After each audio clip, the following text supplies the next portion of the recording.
Alright, this is episode 1 of the Mass Effect Classic playthrough. A week from today, we are going to be looking at Mass Effect Legendary Edition, as you can see listed below there. And I thought it'd be a good idea to, play through the trilogy, even though I've played through this game in particular, 9 times, and completed it back in the day. And oddly enough, I have 113 minutes playtime, but I haven't actually started a playthrough of it. So anyway, I digress. We're gonna go ahead and get started here, and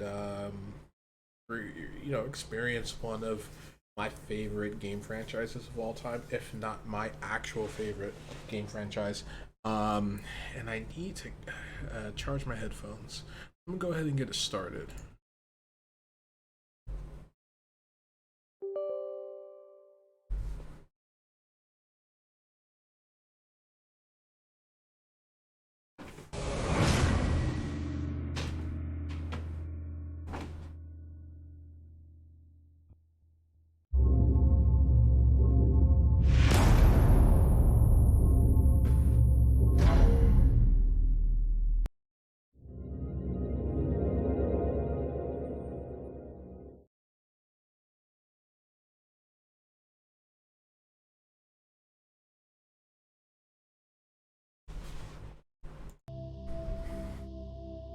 Okay, so have the game running in windowed mode, to make it easier to tab out if I need to, but it's dropping the whole screen. So what I'm probably gonna do is just make it full screen anyway. It's an older game, 2007, so it's over 10 years old. This game is over 10 years old, which makes me feel pretty old too. But granted, I played this game in 2009, so 2 years after it came out. But Mass Effect, most gamers have heard of it, even if they haven't played it themselves. It's just one of those games that's like truly, truly, truly a masterpiece. And Welcome to Alliance Military Database. Classified information requested. and it fits in the heart of a lot of people.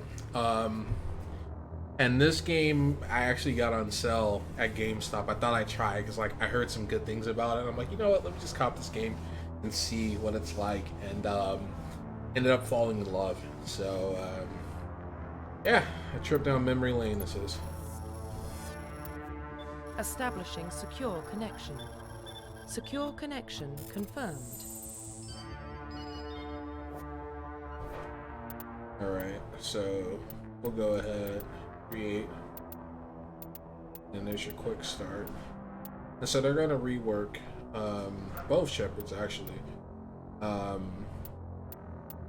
female Shep is going to resemble the Mass Effect 3 Fem Shep because of the popularity she received. So Please log in to access your profile. let's see. Trying to go with a name here.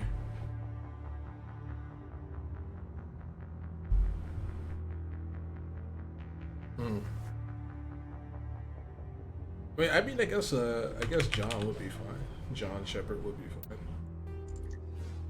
We're just doing a custom face.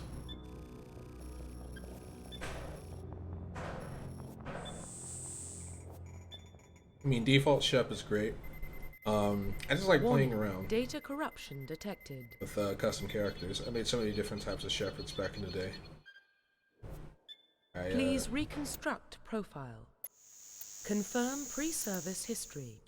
Alright, so this doesn't have a huge impact on your playthrough, but there are some dialogue options that pop up. Especially when you get to like the third game based on your background. So if I try to remember, I picked Earthborn for like my main ship back in the day. Psychological profile. And then let's see.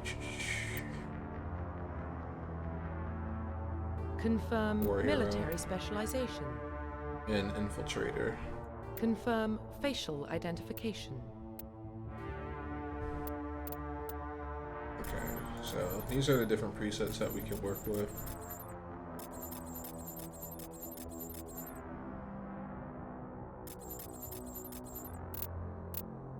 Alright, so now let's go ahead and take a look here. So, we can cycle through facial structure.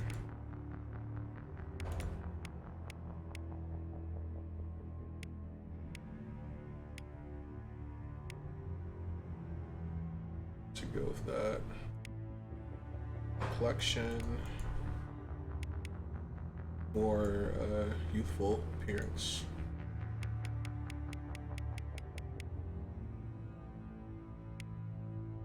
Giant scar across her face.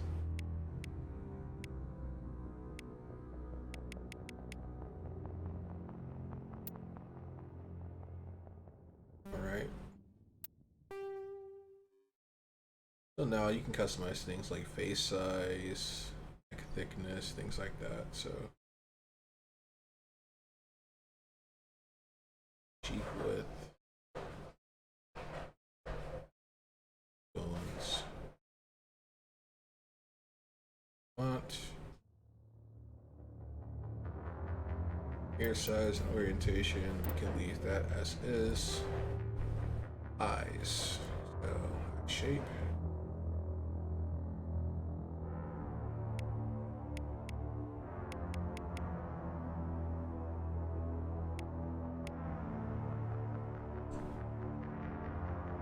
I like the more steely-eyed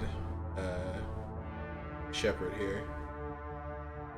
With depth, brow height, iris color. And here you can play with a couple of options.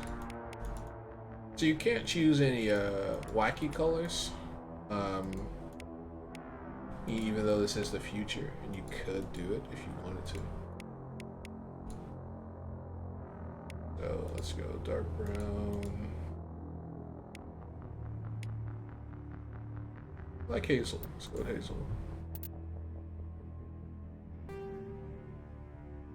Okay, I think we already looked at jaw, mouth. So we got different mouth shapes.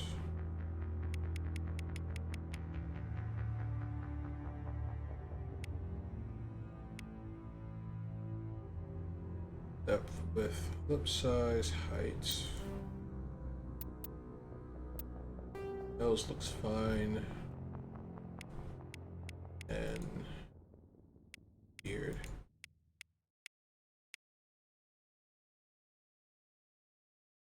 Brow looks fine. And there's hair presets you can go with. The buzz, hair color, facial hair color. Profile reconstruction complete. And this is our Shepard. Identification confirmed. Okay, we'll play on normal difficulty. Target assist normal. So the whole point of this is to get good baseline. There's plenty of evidence out there that you'll be able to see. Well, what about Shepard? Earthborn, but no record of his family. Doesn't have one.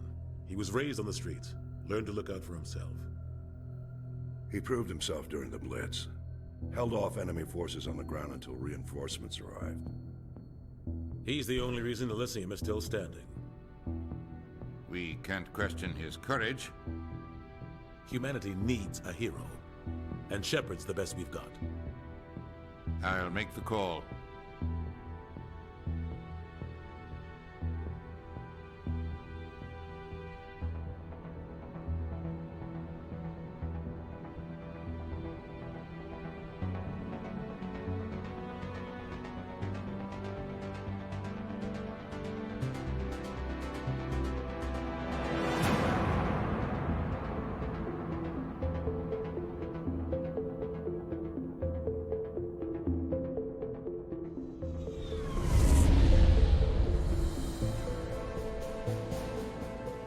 Arcturus Prime relays in range. Initiating transmission sequence. Commander?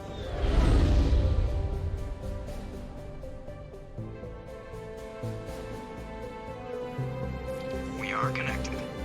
Calculating transit mass and destination. The relay is hot, acquiring approach vector. All stations secure for transit.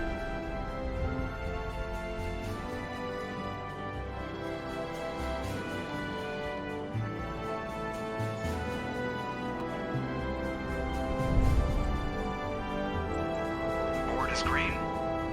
Approach run has begun.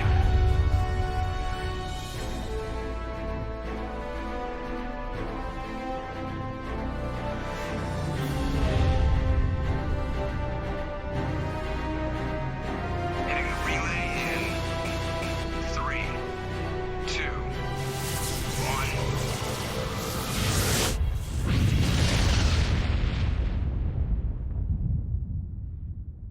Thrusters, check. Navigation, check. Internal emissions sync engaged.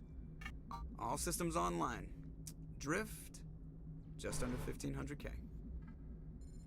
1500 is good. Your captain will be pleased. I hate that guy. Nihilus gave you a compliment. So you hate him. You remember to zip up your jumpsuit on the way out of the bathroom? That's good. I just jumped us halfway across the galaxy and hit a target the size of a pinhead. So that's incredible. Besides, Spectres are trouble. I don't like having them on board. Call me paranoid. You're paranoid. The Council helped fund this project. They have a right to send someone to keep an eye on their investment. Yeah, that is the official story. But only an idiot believes the official story. So this is one of the first games to implement a morality system, quote unquote morality system. But the way it's reflected in the Mass Effect universe is Paragon or Renegade.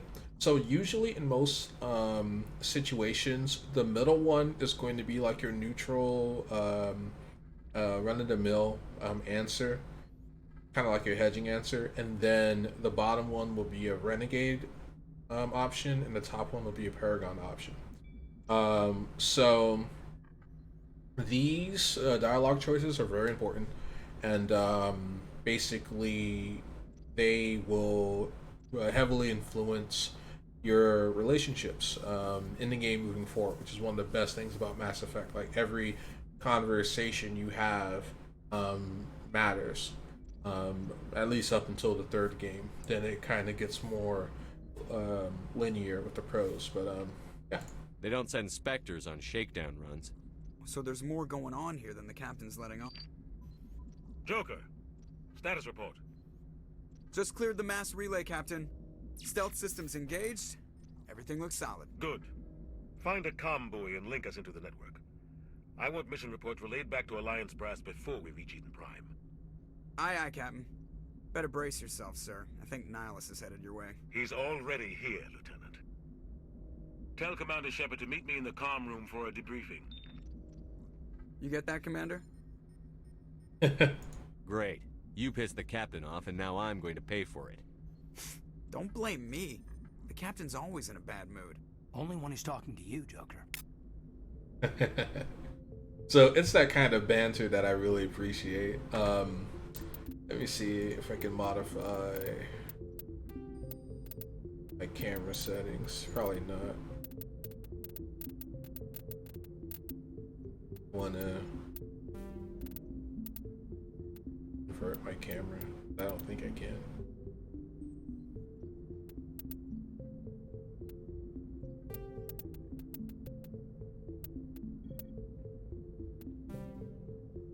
Alright, we'll just deal with it. It's not that big of a deal. Because it's like already inverted. Like the way that I like my controller. Forward is down and down is up. If I was flying, like playing Microsoft Flight Simulator, then yes, I would want the controls just like this, but playing third-person action, you want a little different. So it's definitely interesting to see this game played on PC, because the last time I played this game was on Xbox 360. So that was two console generations ago, and you know, now you're seeing everything maxed out. It's going to be interesting to see what this looks like in the remastered version. Congratulations, Commander. Looks like we had a smooth run. You heading down to see the captain? I heard you arguing. Sounds like you don't trust our Turian guest. Sorry, Commander. Just having a chat with Adams down at engineering. I didn't mean to cause any trouble. But you have to admit, something's odd about this mission. The whole crew feels it. You think the Alliance brass is holding out on us? If all we're supposed to do is test out the stealth system, why is Captain Anderson in charge? And then there's Nihilus. Spectres are elite operatives, top covert agents. Why send a Spectre, a Turian Spectre, on a shakedown run? It doesn't add up. Okay, so these types of conversations, if you're someone that's just trying to get through the game, you're going to stick to the right side because the right side progresses it.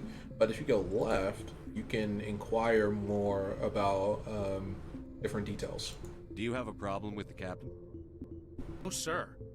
But I can't figure out what he's doing. Captain Anderson is one of the most decorated Special Forces officers in the service. If he melted down all his medals, he could make a life-size statue of himself. You don't send a soldier like that on a do-nothing mission. He's treating this shakedown run too seriously. Something big is going on. You don't trust Nihilus? I don't like Turians in general. It runs in my family. My grandfather fought in the First Contact War. Lost a lot of friends when the Turians hit us. Plus, he's a Spectre. That was long ago. So yeah, these are additional options here. Nihilus is no ordinary Turian. You've got that right, Commander. We're an Alliance vessel, human military, but Nihilus doesn't answer to the captain like the rest of us. Spectres operate outside the normal chain of command. And they don't come along just to observe shakedown runs. Nihilus looks like he's expecting some heavy action. I don't like it. What do you know about the stealth systems? I just know it masks our location from scans and sensors. Cutting-edge technology. The Normandy's the only ship with this prototype drive. But why are we fully staffed? A skeleton crew would be cheaper. Less chance of security leaks, too. Plus, there's Nihilus. It's pretty obvious this shakedown run is just a cover. I'll see if I can get some answers when I see him. Yeah, so it seems like there's like a minor audio bug with this game, and I heard about it like when I purchased it. You know, there were community members complaining about the audio bugs. And that's another reason why the remaster is pretty important. You know, just so you don't run into like minor inconveniences like this. But as you can see, everyone on the ship is basically using these consoles that are like bolted to the wall. So if you're like a fan of Star Trek, this probably look pretty familiar to you. Star Wars to some extent, but yeah, you can definitely see the influence from a lot of other sci-fi universes that impacted how the artists interacted with this game or designed it, so to speak. Like there's some elements that don't quite make sense. Like for example, how we have displays extending all the way into the front of the cockpit. You know, you couldn't actually see that with your naked eye. But you know, it's like little minor things like that. The captain's waiting for you in the comm room, Commander.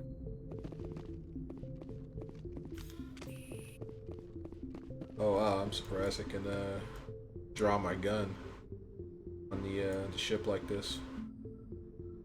Wonder what the holster button is.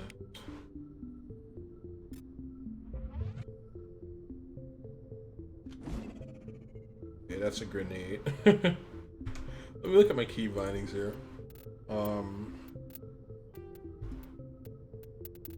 Navigation, weapons, fire zoom, draw holster is Q. Okay. 'Cause I played this game with a controller, so that's why I have like learned all of this stuff. It's not isn't telling us about this mission. That's crazy. The captain's in charge here. He wouldn't take orders from a Spectre. Not his choice, Doc. Spectres don't answer to anyone. They can do whatever they want. Kill anyone who gets in their way. Oh, you watch too many spy vids, Jenkins. He's actually right. What do you think, Commander? We won't be staying on Eden Prime too long, will we? I'm itching for some real action. I sincerely hope you're kidding, Corporal. Your real action usually ends with me patching up crew members in the infirmary. Need to calm down, Corporal. A good soldier stays cool, even under... Sorry, Commander, but this waiting's killing me. I've never been on a mission like this before, not one with a Spectre on board. You're from Eden Prime, aren't you, Jenkins? What's it like? It's very peaceful, Commander. They've been real careful with development, so you don't have any city noise or pollution. My parents lived on the outskirts of the colony. At night, I used to climb this big hill and stare across the fields back at the lights from the main settlement. It was gorgeous. But when I got older, I realized it was a little too calm and quiet for me. That's why I joined the Alliance. Even Paradise gets boring after a while. Any idea why Eden Prime was chosen as our destination? Not really sure, Commander. Eden Prime's one of our most stable colonies. Good place to take the Normandy for a shakedown run, I guess. No real danger there. There's gotta be something else going on. We've got a Spectre on board. That's why I'm so wound up. I can't wait for the real mission to start. Treat this like every other assignment you've had and everything will work. Easy for you to say. You proved yourself in the Blitz. Everybody knows what you can do. This is my big chance. I need to show the brass what I can do. You're young, Corporal. You have a long career ahead of you. Don't do something stupid to mess it up. Don't worry, sir. I'm not gonna screw this up. What can you tell me about Nihilus? Turians are generally well respected by the other species. Their fleet has more patrols protecting Citadel space than any other. They don't always get on well with us, though. Some people find them too rigid. Others still blame them for the First Contact War. As for Nihilus, I haven't said more than 2 words to him. He usually only speaks to the captain. I hope we get a chance to see him in action. I heard Nihilus took down an entire enemy platoon all by himself. What do you know about the Spectres?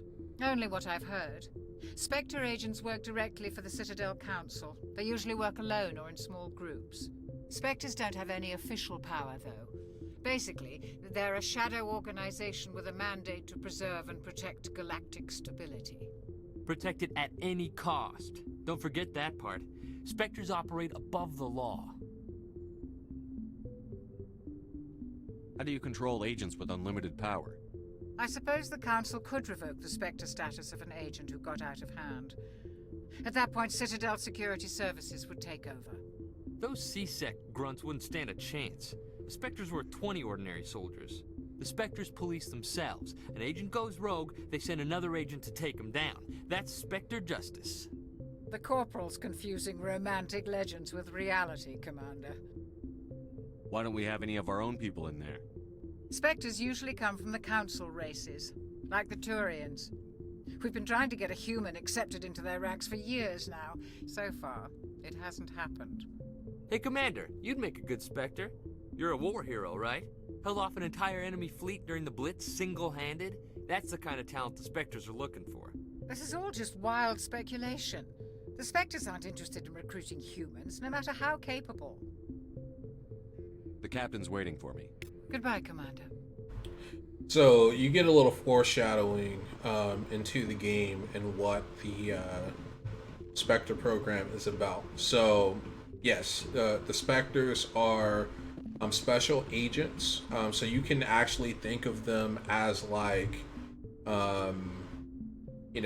CIA or Special Activities Division, which is part of the CIA, where you have these extremely well-trained and highly skilled agents conducting covert operations and carrying out missions for the Council. And that conversation there is foreshadowing because your character, Shepard, becomes a Spectre, the first human Spectre. And we will get to that point eventually. But as you can see, I haven't been given command status, so I can't access the galaxy map. But the galaxy map is like one of the coolest things I've seen in a video game. And just a closer look at the Alliance soldiers here. They're wearing similar gear. This is basically soft body armor. So in this game, we have 3 armor categories: light, medium, and heavy, and they're all class bound. I think in the remastered version, they're going to remove a lot of those restrictions. They're also going to get rid of the armor categories because BioWare did away with the armor categories in Mass Effects 2 and 3. So the armor, they gave you stat points, but they were more mild. You can kind of just pick whatever you wanted to use to like complement your playstyle, whereas in this game your class determined what armor types you could wear, and it made a big difference in combat. But as you can see here, this would qualify as medium armor basically. And here is the Normandy comm room. This is where you will go to have your big debriefs after story missions. Commander Shepard, I was hoping you'd get here first. It will give us a chance to talk. What about? I'm interested in this world we're going to, Eden Prime. I've heard it's quite beautiful. They say it's a paradise. Yes, a paradise. Serene, tranquil, safe. Eden Prime has become something of a symbol for your people, hasn't it? Proof that humanity can not only establish colonies across the galaxy, but also protect them. But how safe is it really? If you've got something to say, just say it. Your people are still newcomers, Shepard. The galaxy can be a very dangerous place. Is the Alliance truly ready for this? I think it's about time we told the Commander what's really going on. This mission is far more than a simple shakedown run. I figured there was something you weren't telling us. We're making a covert pickup on Eden Prime. That's why we needed the stealth systems operational. There must be a reason you didn't tell me about this, sir. This comes down from the top, Commander. Information strictly on a need-to-know basis. A research team on Eden Prime unearthed some kind of beacon during an excavation. It was Prothean. I thought the Protheans vanished 50,000 years ago.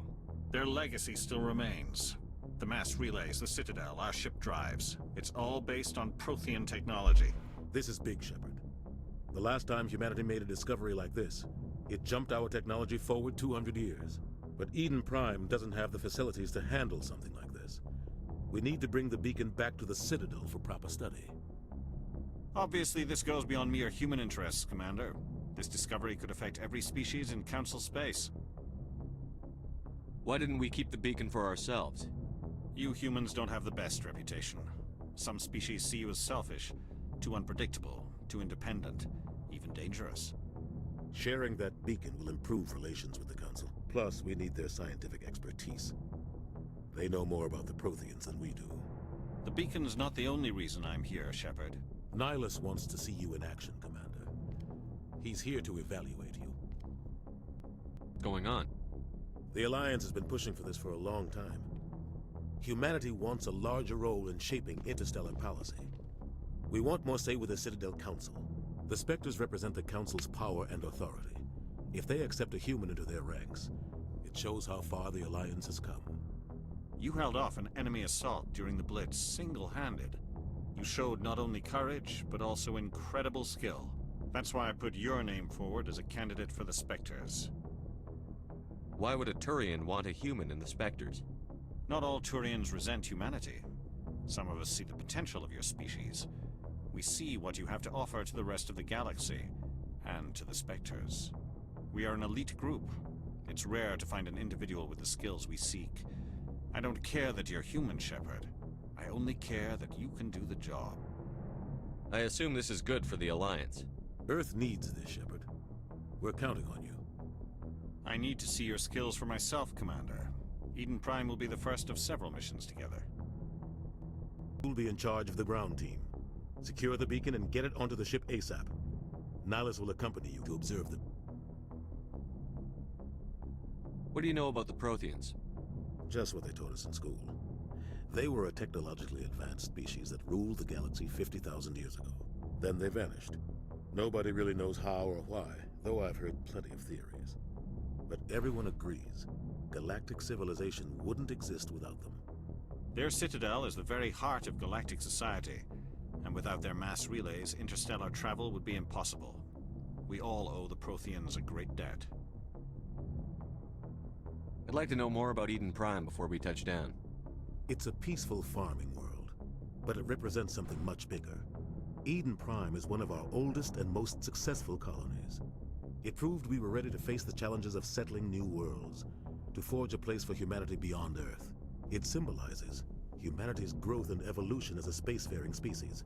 And after this, it will be known as the world where humans made a discovery of galactic importance. Why is this beacon so important? All advanced galactic civilization is based on Prothean technology, even yours. If we hadn't discovered those Prothean ruins buried on Mars, we'd still be stuck on Earth. That was just a small data cache. Who knows what we can learn from this beacon? What if it's a weapons archive? We can't let it fall into the wrong hands. Like who? The Attican Traverse isn't the most stable sector of Citadel space. There are plenty of raiders and criminal groups active in the region. They might figure a Prothean beacon is worth the risk of attacking an Alliance ship. Plus, Eden Prime is right on the border of the Terminus systems. The Attican Traverse is under Citadel protection. If the Terminus systems attack, it's an act of war. Technically, yes. But some of the species in the Terminus might be willing to start a war over this. The last thing the Council wants is to get dragged into a major conflict with the Terminus systems. We have to keep this low-key. Just give the word, Captain. We should be getting close to Eden. Captain, we got a problem. What's wrong, Joker? It's mission from Eden Prime, sir. You better see this. Bring it up on screen.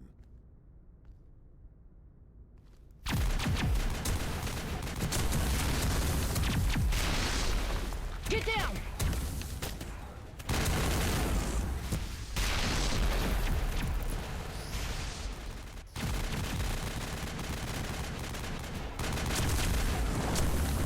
You're under attack, taking heavy casualties. I repeat, heavy casualties. We can't get evac. They came out of nowhere. We need...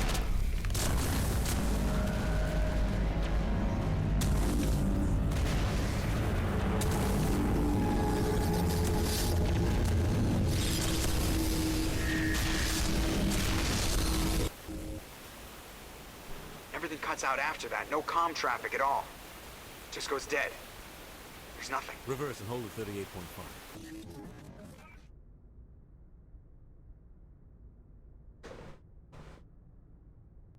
Status report. 17 minutes out, Captain. No other Alliance ships in the area. Take us in, Joker, fast and quiet. This mission just got a lot more complicated. A small strike team can move quickly, without drawing attention. It's our best chance to secure the beacon. Grab your gear and meet us in the cargo hold. Tell Alenko and Jenkins to suit up, Commander. You're going in. So we have our first picture, or first reveal of the major Engaging stealth protagonist systems. of the game. The nice little teaser. Somebody was doing some serious digging here, Captain. Your team's the muscle in this operation, Commander. Go in heavy and head straight for the dig site. What about survivors, Captain? Helping survivors is a secondary objective. The beacon's your top priority. Approaching drop point 1. Nihilus, you coming with us? I move faster on my own. Nihilus will scout out ahead. He'll feed you status reports throughout the mission. Otherwise, I want radio silence. We've got his back, Captain. The mission's yours now, Shepard. Good luck! We are approaching drop point 2.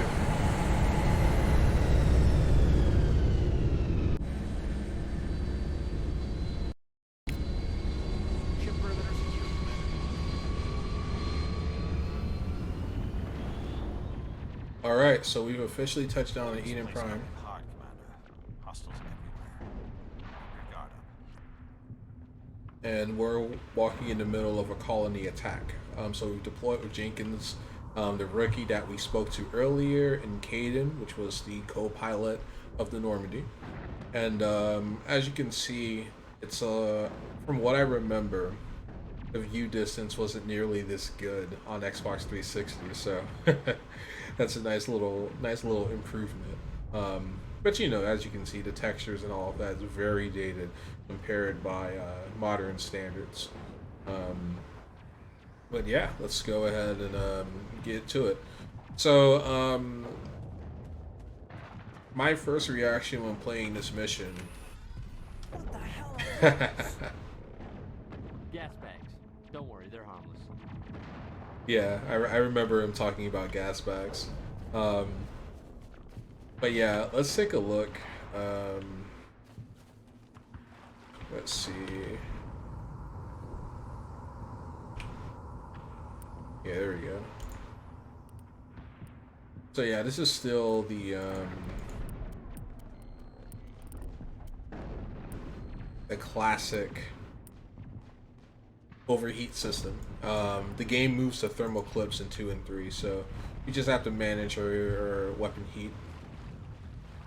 And gas bags, I think you can shoot, but there's no consequence that you shoot them. But they look a lot different than the Xbox 360 version. But they look like an agrarian species, and they just float. And as you can see, they have very thin legs because they don't need to walk. They literally float on their own gas. So yeah, that's always great. But yeah, things are gonna unravel pretty quickly, so we can go ahead and get started here. As you can see, the environment design is pretty in-depth by 2007 standards. So you got armor seals. Let's see.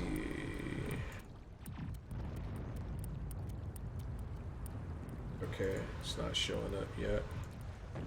But I may not be able to do any equipping. So we're just gonna hold on to it. Actually, I think there's another path nearby. So we may have gone the wrong way.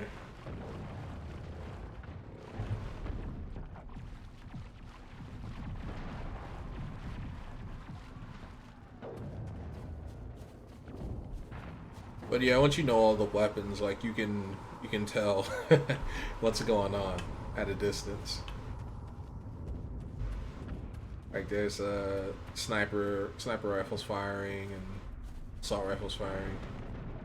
All right, this is where we spawn. This is where we drop in at.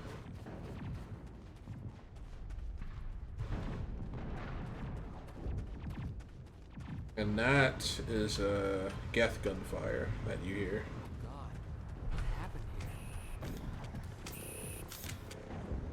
And these are your Geth drones.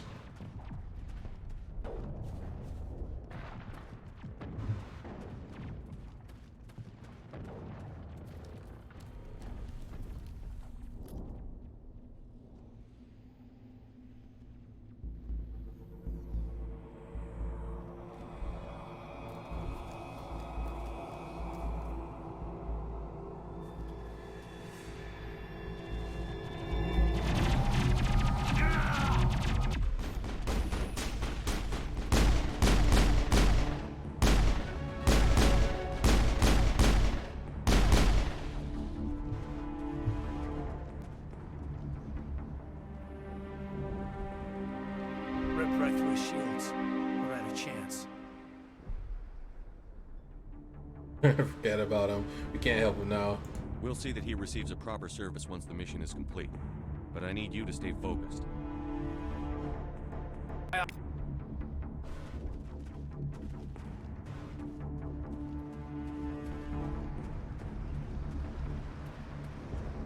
So yeah, Jenkins' death was, it was unexpected, but you didn't have enough time to like really get attached to the character, to like have a emotional moment with him. But he was a rookie and he was looking forward to his first mission, and he got killed basically not slowing down and just being overeager.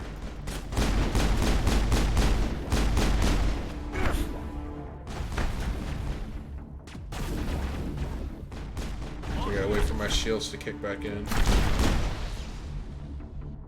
I've got some burned out buildings here, Shepard. A lot of bodies. I'm gonna check it out. I'll try to catch up with you at the dig site.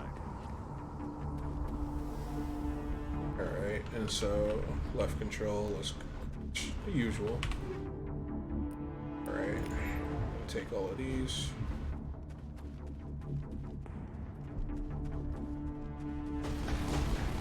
Alright, press and hold space bar.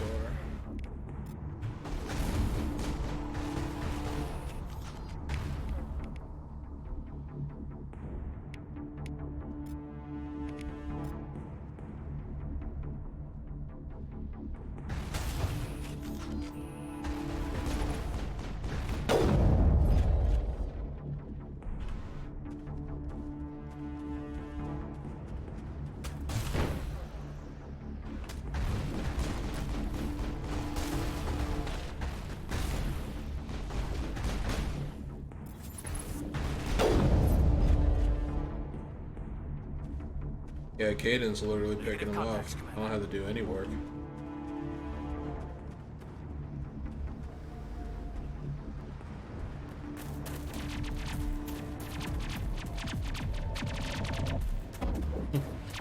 There's waifu number 1.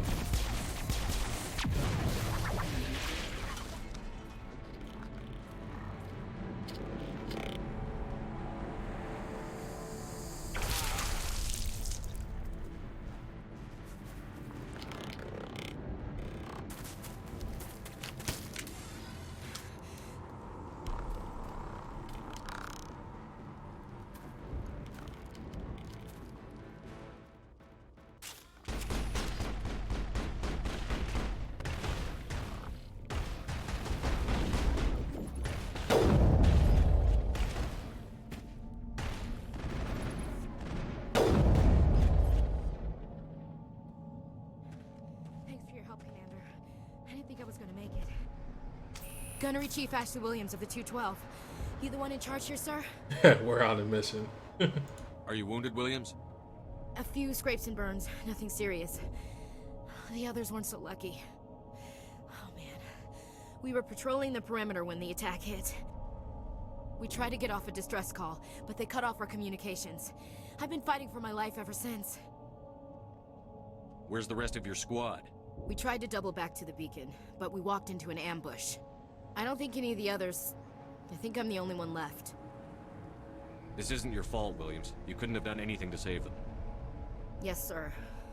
We held our position as long as we could, until the Geth overwhelmed us. The Geth haven't been seen outside the Veil in nearly 200 years. Why are they here now? They must have come for the beacon. The dig site is close, just over that rise. It might still be there. We could use your help, Williams. Aye, aye, sir. It's time for payback. Describe what happened leading up to the attack. We were sent out a couple of nights ago from the main colony to secure the area. Seemed like a routine patrol, until the Geth hit us. We never knew they were coming. What happened to the researchers at the dig site? I don't know. They set up camp near the beacon. The 232 was with them. Maybe their unit fared better than mine. Have you seen a Turian Spectre around here? There aren't any Turians on Eden Prime. None that I've ever met. Not sure I'd be able to tell if one was a Spectre anyway. If you saw this guy, you'd know. Carries enough firepower to wipe out a whole platoon. Luckily, he's on our side. Sorry. Like I said, no Turians. What else do you know about the Geth? Just what I remember from history class back in school. They're synthetics, non-organic life forms with limited AI programming, created by the Quarians a few centuries ago.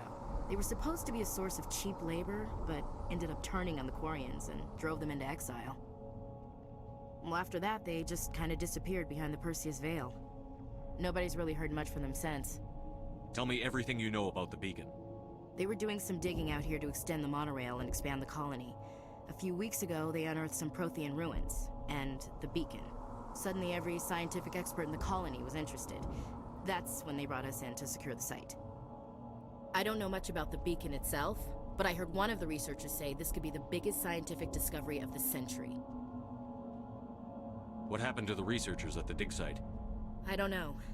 They set up camp near the beacon. The 232 was with them. Maybe their unit fared better than mine. Move out. Alright, so now we have Ashley, and we now can do the customization that we want.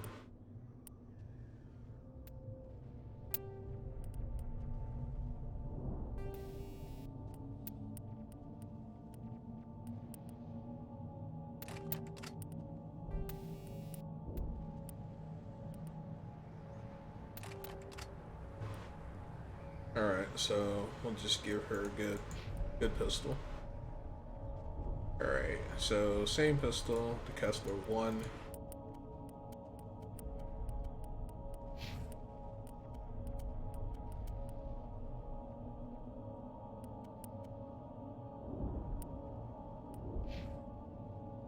Alright, and you look on talent. Alright, so if I remember correctly, the way that I built myself in the past,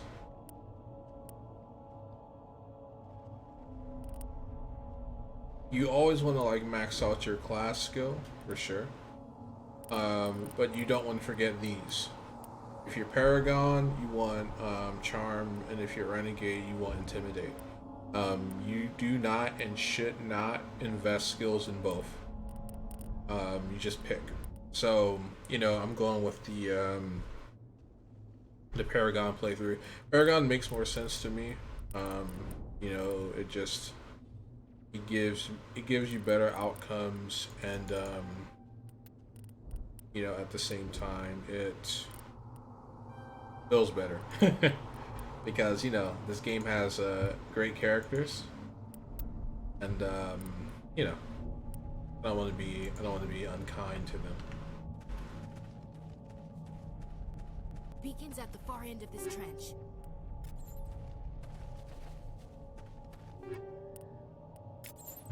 Alright, so we got some more AP rounds.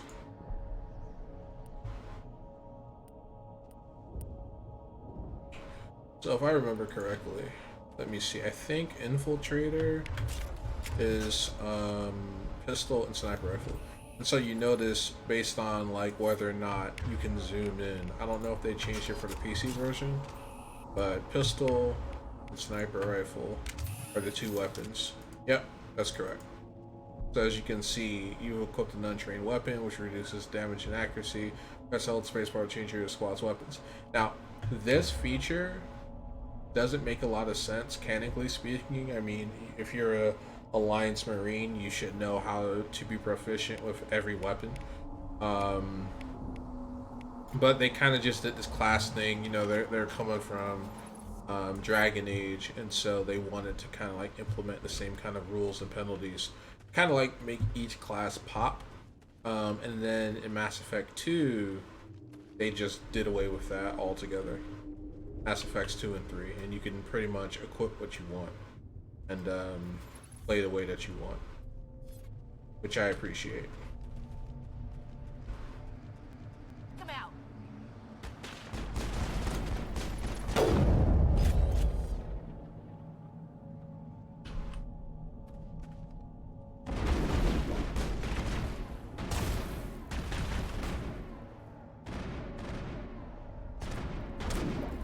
I've lost shields.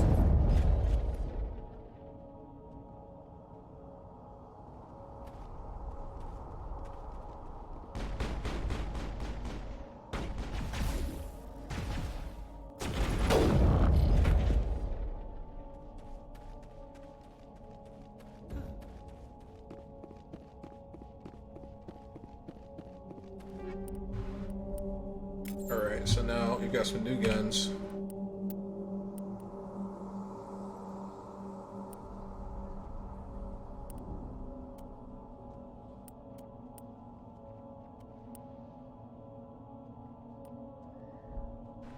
So, Avenger 1 and then Reaper 1. Reaper 1 is going to give me a little more bang for the buck. Ashley is a soldier class, so soldiers can use any weapon in the game, which makes them invaluable. You should always have a soldier on your team. Always. Because they're tanky and they have a lot of great benefits and resilience. So if we go through, everyone's equipped the right way. This is the dig site. The beacon was right here. It must have been moved. By who? Our side or the Geth? Hard to say. Maybe we'll know more after we check out the research camp. You think anyone got out of here alive? If they were lucky. Maybe hiding up in the camp. It's just on the top of this ridge, up the ramps. All right. Plan, Shepard. There's a small spaceport up ahead. I want to check it out. I'll wait for you there. F6 is a quick save. And you can die very easily in Mass Effect 1. It's, in my opinion, most difficult of the three. Because, you know, the combat's kind of jank, Looks so like they hit the camp hard. Can't really flow with it. It's a good place for an ambush. Keep your guard up.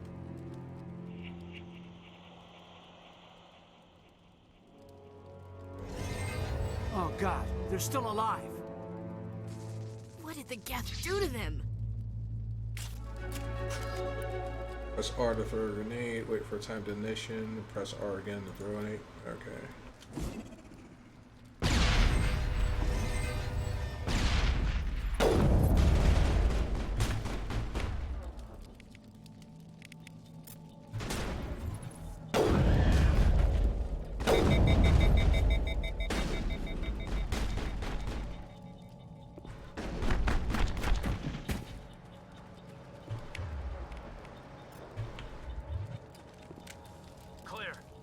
Used to be beautiful here. Smells like smoke and death.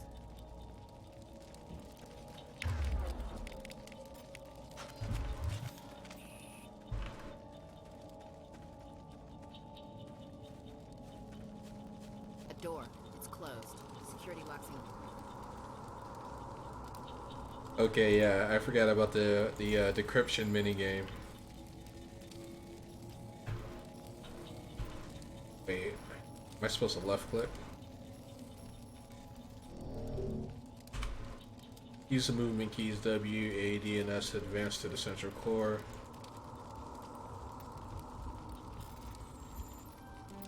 Okay, now I see how this works.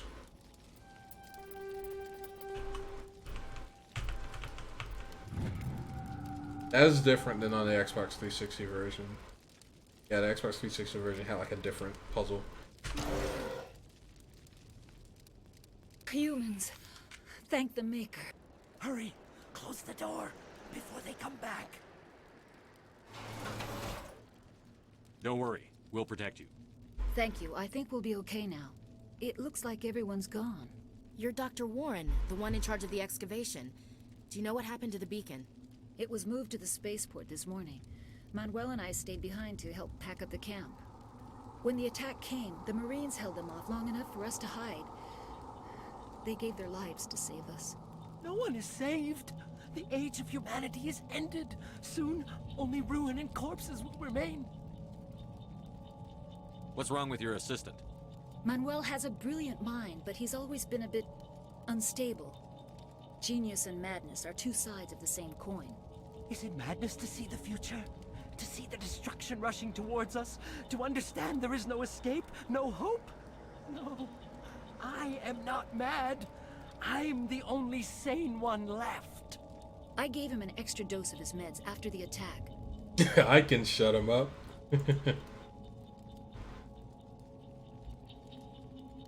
Did you notice a Turian in the area? I saw him. The Prophet. Leader of the enemy. He was here before the attack. That's impossible. Nihilus was with us in the Normandy before the attack. He couldn't have been here. I'm sorry. Manuel's still a bit unsettled. We haven't seen your Turian. We've been hiding in here since the attack. Can you tell me anything about the beacon? It's some type of data module from a galaxy-wide communications network. Remarkably well preserved.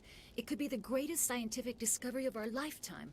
Miraculous new technologies, groundbreaking medical advances. Who knows what secrets are locked inside? We have unearthed the heart of evil, awakened the beast, unleashed the darkness. Manuel, please. This isn't the time.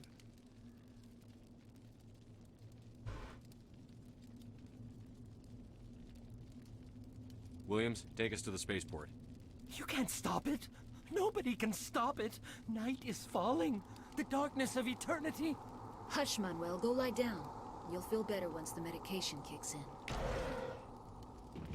So interestingly enough, Manuel is actually telling us the truth here.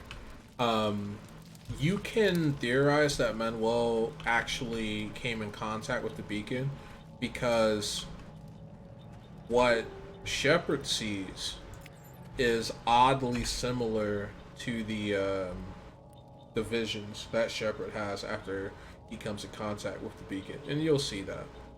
Put the filter tabs to switch between item types. Select an item from the list of valuable. Click equip to wield.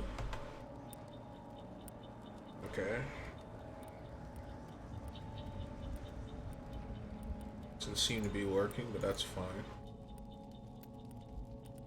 So, just picked up a new sniper rifle, and new armor.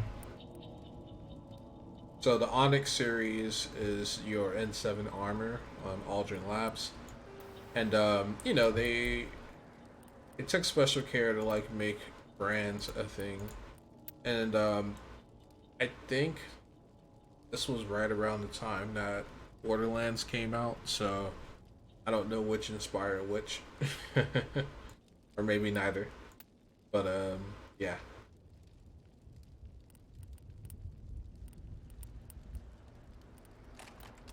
But as you can see, like, this didn't exist in Mass Effects 2 and 3. Just having all the different armor systems and armor mods. But it did add for more immersion, because you wouldn't, like, change suits of armor in field, you know what I mean? So it made sense that they took that out of the future games.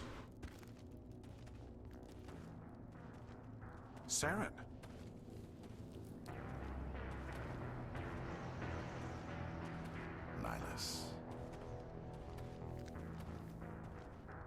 This isn't your mission, Saren. What are you doing here? The Council thought you could use some help on this one. I wasn't expecting to find the Geth here. The situation's bad. Don't worry. I've got it under control.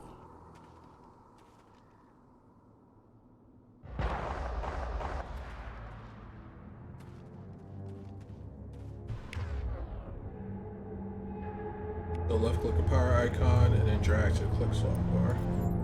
Okay, so that's how that works.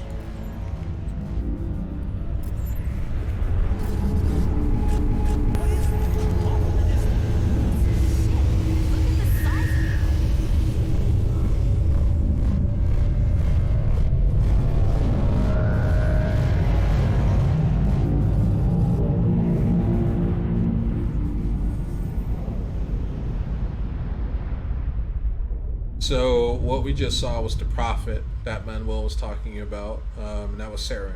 Saren is the prophet that he's talking about, and you know, there's a reason for that language that he used, describing Saren as a prophet. That's kind of like the role that Saren plays.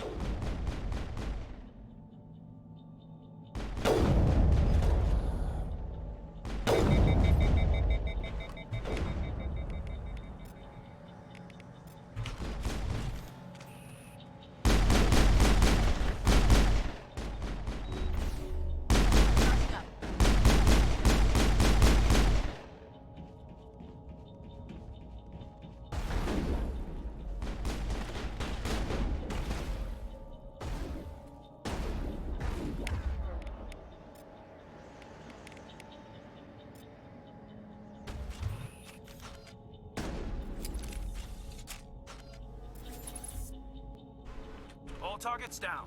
All right, area clear.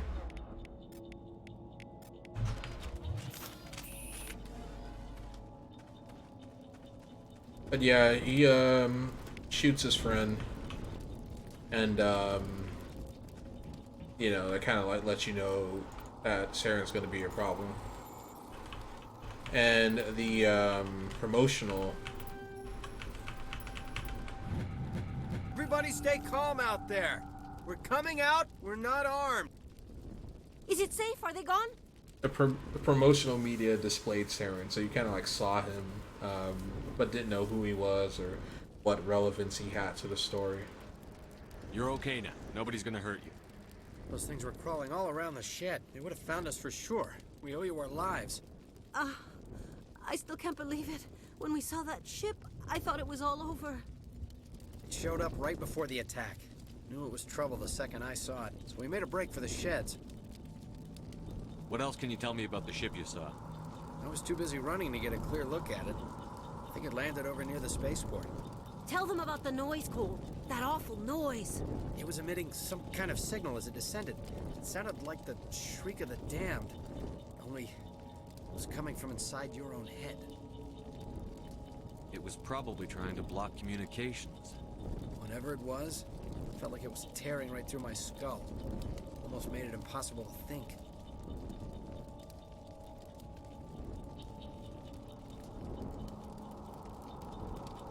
Do you know anything about the Prothean beacon they dug up? We're just farmers. We heard they found something out there, but it never really mattered to us. Not until now. I have to go. Hey, Cole, we're just a bunch of farmers. These guys are soldiers. Maybe we should give them the stuff. Jeez, Blake, you gotta learn when to shut up. You have something to tell me, Cole? Some guys at the spaceport were running a small smuggling ring. Nothing major. In exchange for a cut of the profits, we let them store packages in our sheds. What kind of packages? I found a pistol. Figured it would come in handy if those things came back. But you'll probably get more use out of it than we will. Okay, so this is the charm and the intimidation dialogue options, and that's why it's important to invest in those skills. I didn't because I just wanted early damage, but yeah, that's what I mean. Like that's why you should always invest in one or both. Should help. Let's move. Good luck.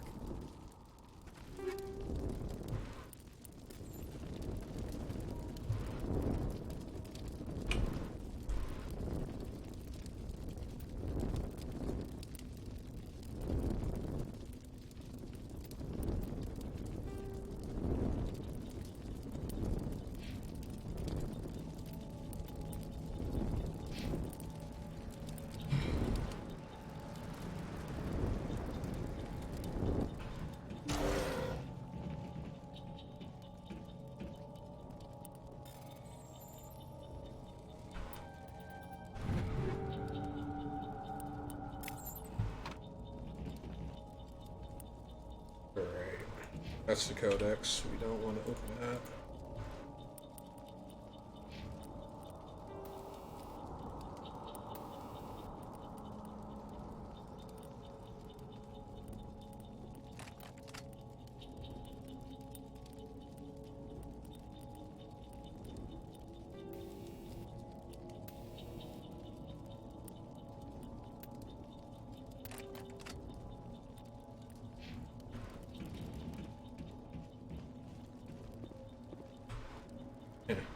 Gotta remember the game's advice and do quick saves as often as you can.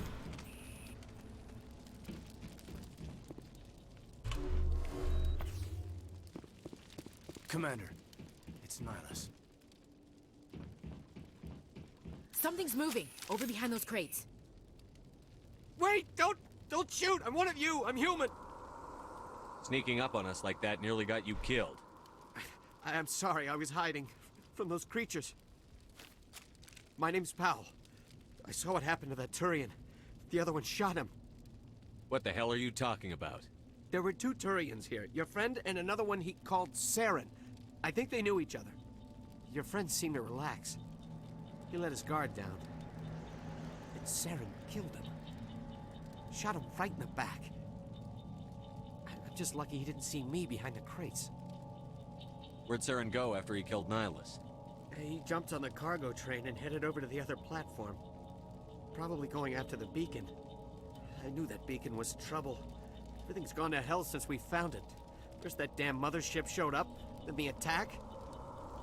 They killed everyone. Everyone. If I hadn't been behind the crates, I'd be dead too. Tell me about the Geth attack. It was quick. 1 minute that ship was descending, the next, those Geth were swarming over the platform. Thousands of them. Must have been inside that mothership. They shot anything that moved. It was a Tell me about this mothership you saw. I've never seen anything like it before. It was huge. Landed over near that platform. The whole place got dark as it came down. And it was making this noise, this sound that bored right into your brain. That's what woke me up. The attack came a few minutes later.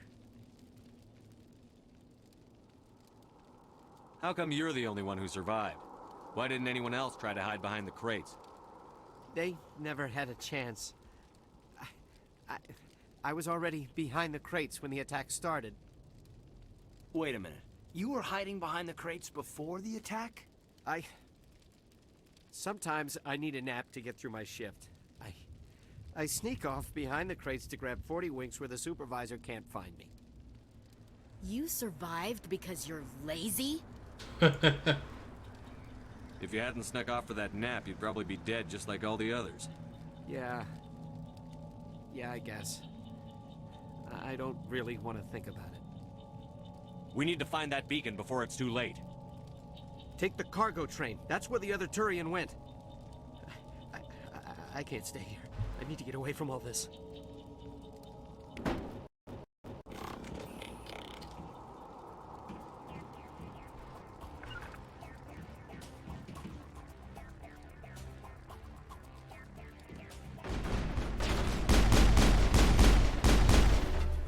Powering up.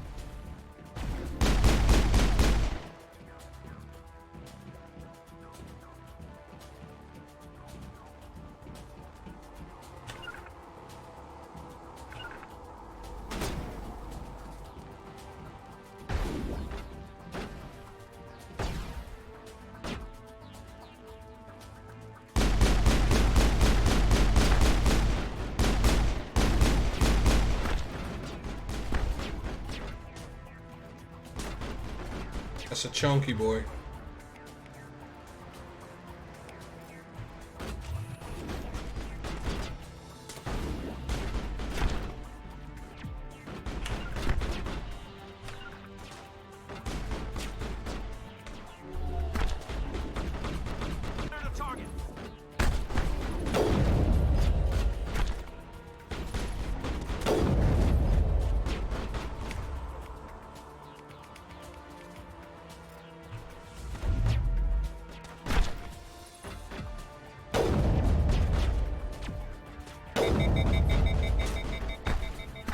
Alright, we gotta actually like move.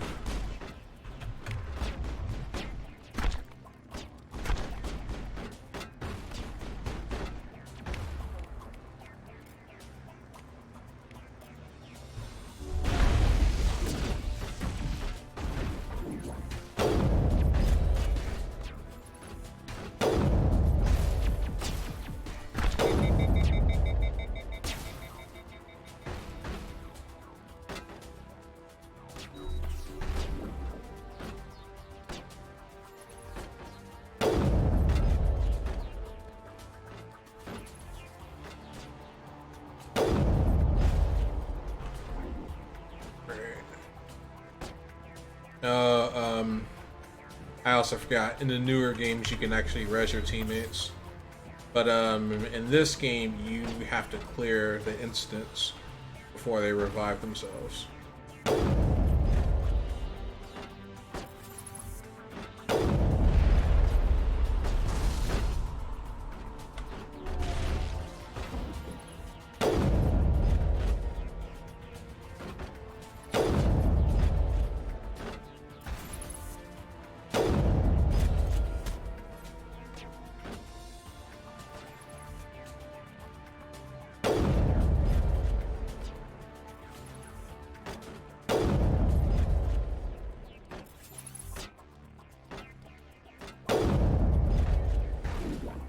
Yeah, just dealing with the barrel drift. It's not easy. I could probably get closer to this guy though.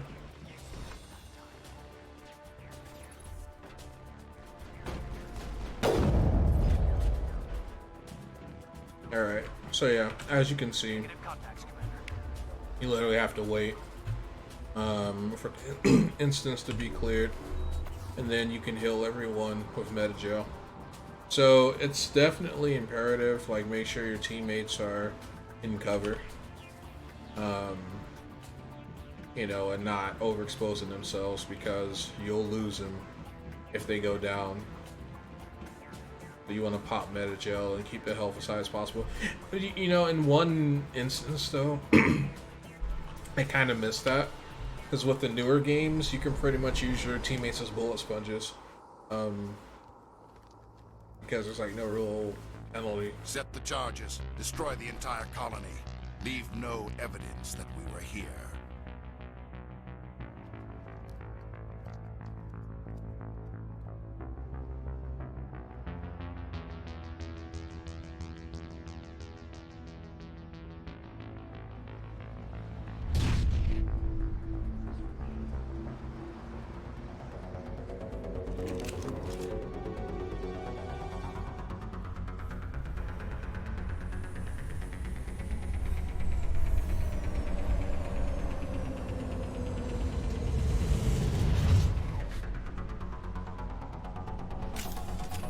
Alright, so we're almost at the end of the demolition charges. The Geth must have planted them. Hurry! first sequence. We need to find them all and shut them down. And so we gotta play bomb control, and you know, get all the bombs disarmed, which isn't too difficult to do, at least from what I remember.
Yeah, it's a bit wonky, but it takes some getting used to. It's like you have to like know where the center of the screen is.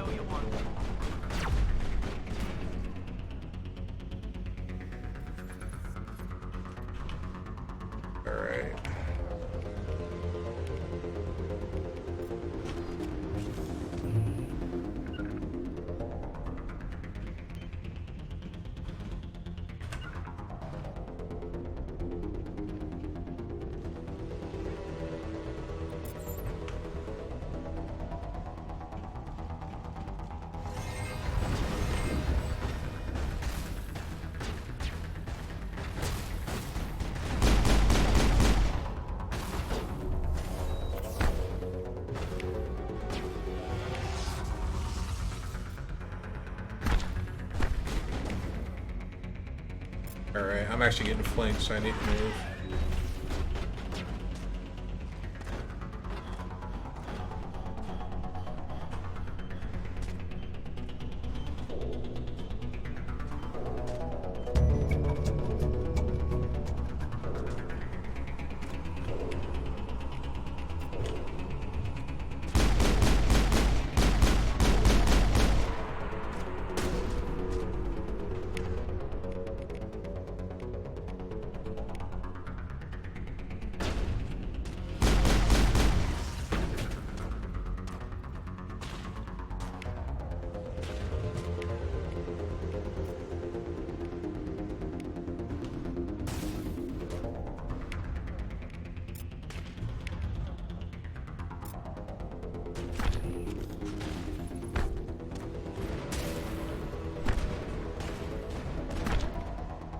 Oh, Ash.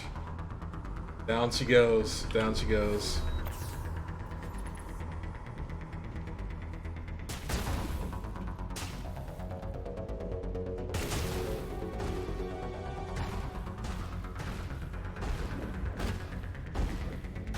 Yeah, I'm actually taking fire right here.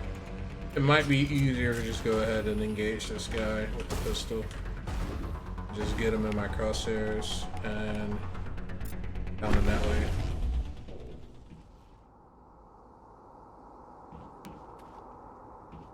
And my teammates are up. Alright. So yeah.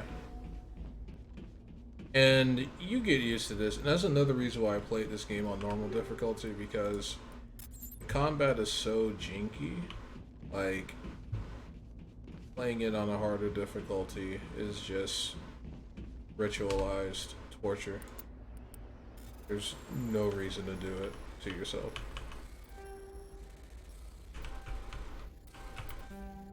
Ah, fuck. I actually had a clear path.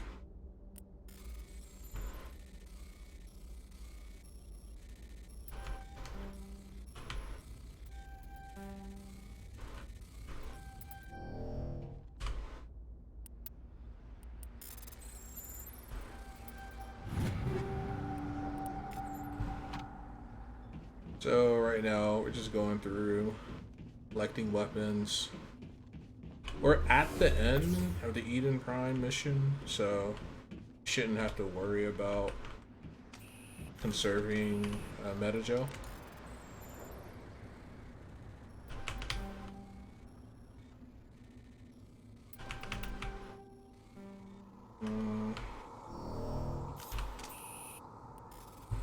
I suck at this puzzle.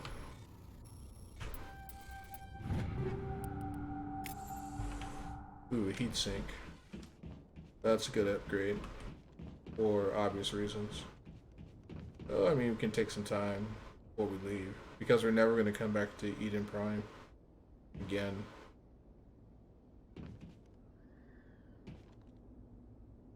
Alright. So we did our looting. And now we're going to do the Beacon investigation. And that will be it for Eden Prime.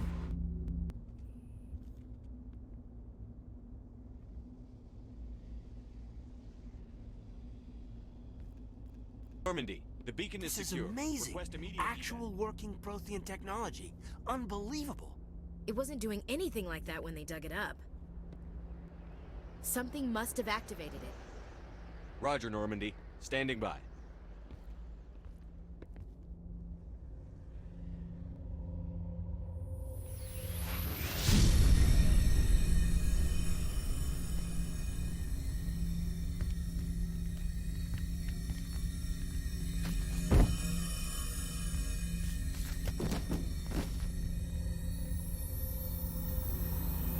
Shepard!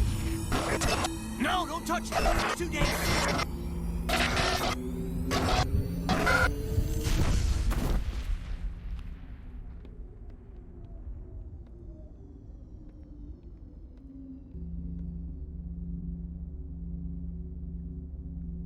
So now Shepard has been imprinted with the memories of the Protheans. And that vision is going to be a recurring theme throughout the entire trilogy.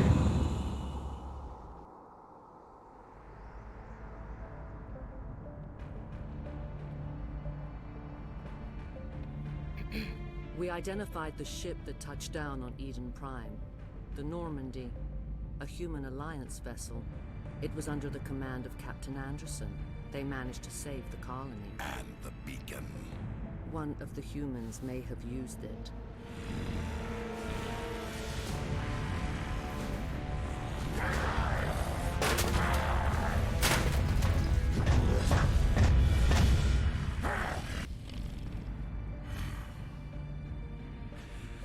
This human must be eliminated.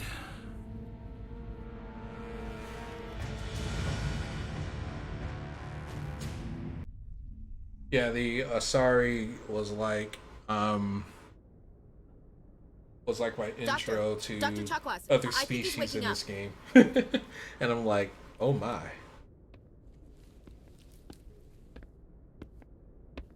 Blue titties. You had us worried there, Shepard. How are you feeling? Like the morning after shore leave. How long was I out? About 15 hours. Something happened down there with the beacon, I think. It's my fault. I must have triggered some kind of security field when I approached it. You had to push me out of the way. You had no way to know what would happen. Actually, we don't even know if that's what set it off. Unfortunately, we'll never get the chance to find out.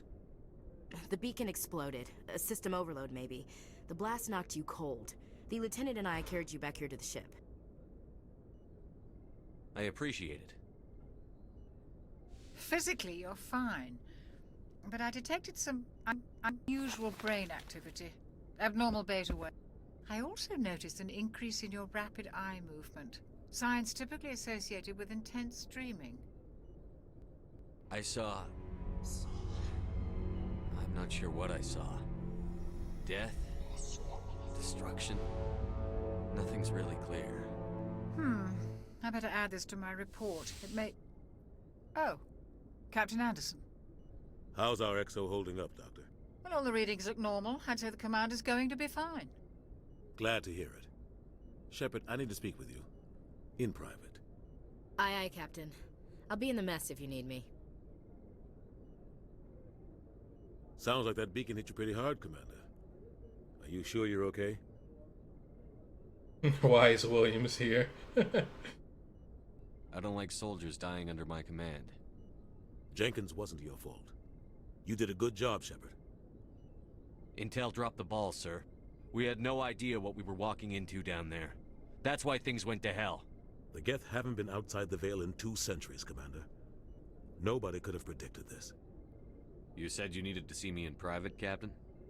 I won't lie to you, Shepard. Things look bad. Nihilus is dead. The beacon was destroyed and Geth are invading. The Council's going to want answers. I didn't do anything wrong, Captain. Hopefully the Council can see that. I'll stand behind you and your report, Shepard. You're a damned hero in my books. That's not why I'm here. It's Saren, that other Turian. Saren's a Spectre, one of the best. A living legend. But if he's working with the Geth, it means he's gone rogue. A rogue Spectre's trouble.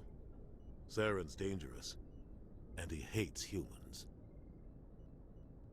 He thinks we're growing too fast, taking over the galaxy. A lot of aliens think that way. Most of them don't do anything about it. But Saren has allied himself with the Geth. I don't know how, I don't know why. I only know it had something to do with that beacon. You were there just before that beacon self-destructed. Did you see anything?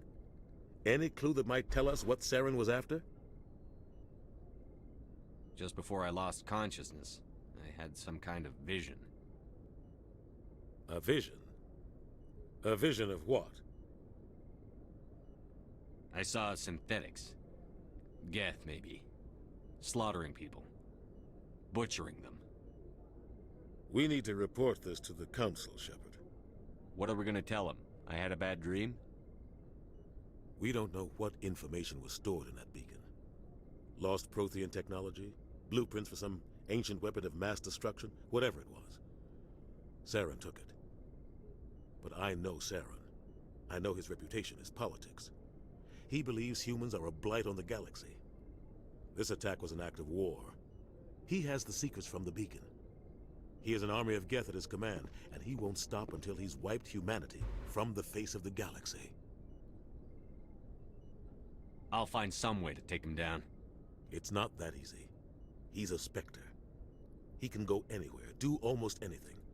That's why we need the Council on our side. We prove Saren's gone rogue, and the Council will revoke his Spectre status. I'll contact the Ambassador, and see if he can get us an audience with the Council. He'll want to see us as soon as we reach the Citadel. We should be getting close. Head up to the bridge and tell Joker to bring us into dock.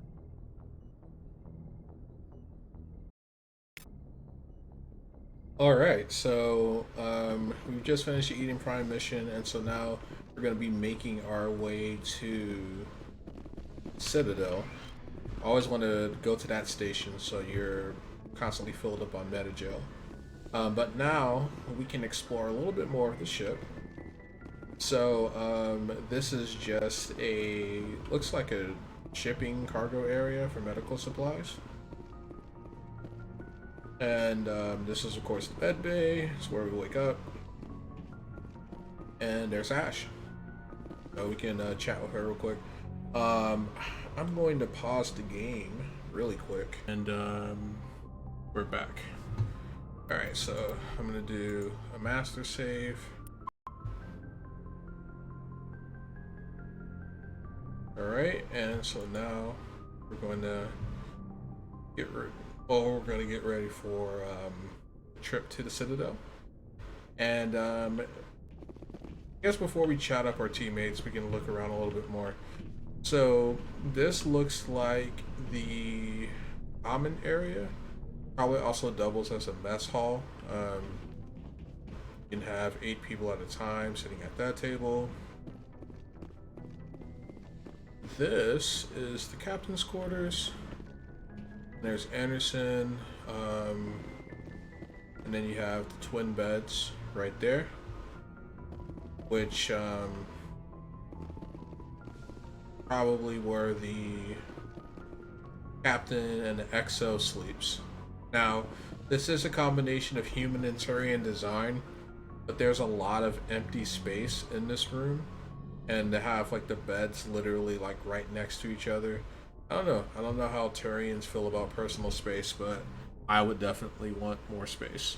Because like at that point, you're practically sharing a bed. You know what I mean? But you've got 2 chairs here, and then of course the personal terminal. So if anything, it looks like Shepard spends a lot of time in here.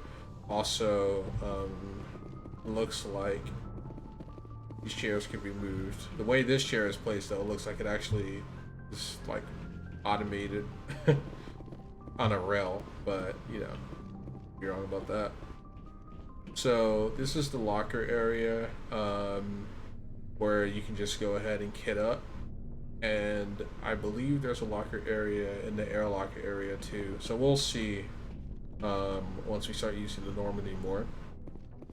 And then this area here looks like your escape pod system. So in the event you gotta bail out, these doors will open up, and you know, you can port you out into space. They also double as crew beds, I believe. So you know, for those long voyages, your crewmates can just climb in here and get some sleep. And you know, this is the standard Alliance dress right here, and this character model looks like a dude we're gonna meet when we get to the Citadel, and then she is just a hot redhead.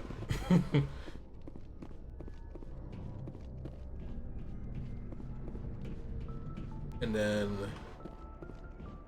we go up here.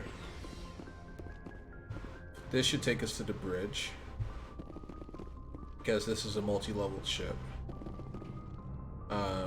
And we can also just take the long way through the stairs. And there's a little pause. Reason being is because you have to load up the ship, but you don't really feel it on the PC version because, you know, everything's so much faster. But in the Xbox 360 version, there was a bit of lag, like a little wait time. So she's calling out to me, and this is just to let you know that you have the option to talk to people. And this game doesn't punish you. Like, if you don't want to dive into your relationships with your crew, you don't have to. You can speed run this. But this is a terrible game to speed run. And that's why I don't think there's any major speedrunners that focuses on this game. Could be wrong, though. I'm glad you're okay, Commander. The crew could use some good news after what happened to Jenkins. Jenkins was a valuable part of this crew. Part of me feels guilty over what happened. If Jenkins was still alive, I might not be here. You're a good soldier, Williams. You belong on the Normandy. Thanks, Commander. That means a lot from you. I've never met anyone who was awarded the Star of Terra. Things were pretty rough down there. Are you okay? I've seen friends die before. Comes with being a Marine. But to see my whole unit wiped out, and you never get used to seeing dead civilians. But things would have been a lot worse if you hadn't shown up. We couldn't have done it without you, Williams. Thanks, Commander. I have to admit, I was a little worried about being assigned to the Normandy. It's nice when someone makes you feel welcome. I think you're gonna fit in here just fine, Williams. Thanks, Commander. Yes, Commander? Is there something you need? Did you end up serving on an Alliance? I enlisted right out of med school. Earth always seemed boring to me. Too safe, too secure. I figured the colonies were teeming with exotic adventure. I wanted to travel the stars, tending the wounds of tough soldiers with piercing eyes and sensitive souls. Turns out military life isn't quite as romantic as I'd imagined. But humanity needs the Alliance if we want to keep expanding through the Traverse, and the Alliance always needs good doctors. So I stayed on to do my part. Ever think you made the wrong choice? Sometimes I think about opening a private practice back on Earth, or maybe taking a position at one of the new med centers out in the colonies. But there's something special about working on soldiers. If I left the Alliance now, I'd feel like I was abandoning them. What do you know about Captain Anderson? I've served with him for a few tours now. He knows when to let things slide and when to crack the whip. The crew knows he's seen pretty much anything they'll ever run into. And he cares about the people under his command. Well, do you know the... I'd never worked with him before this mission. But he has an impressive service record. Over a dozen special commendations. Tends to keep to himself, though. Maybe because of the headaches. It's not easy being an L2. What does that have to do with it? Well, most biotics now use the L3 implants. Lieutenant Alenko was wired with the old L2 configuration. Sometimes there are complications. What kind of complications? Severe mental disabilities, insanity, crippling physical pain. There's a long list of horrific side effects. Caden's lucky. He just gets I should go. Goodbye, Commander.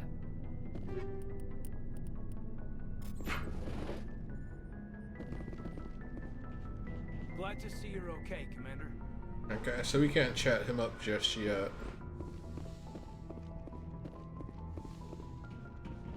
Speak to Joker when you're ready. Tell him to bring the Normandy into... Let's see if they give us access to the cargo hold, which we only got to see as we were leaving the ship in the last mission. But this is a clever way that BioWare chose to load the environments. And so you're going to notice that change in the Mass Effect Remaster. Alright, so you can equip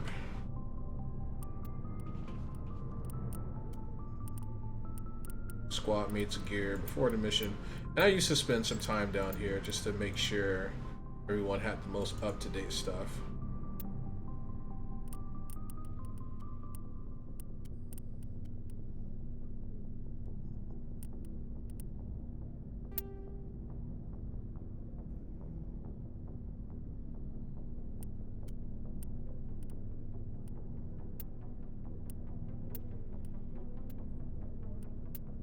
Pretty much anything's better.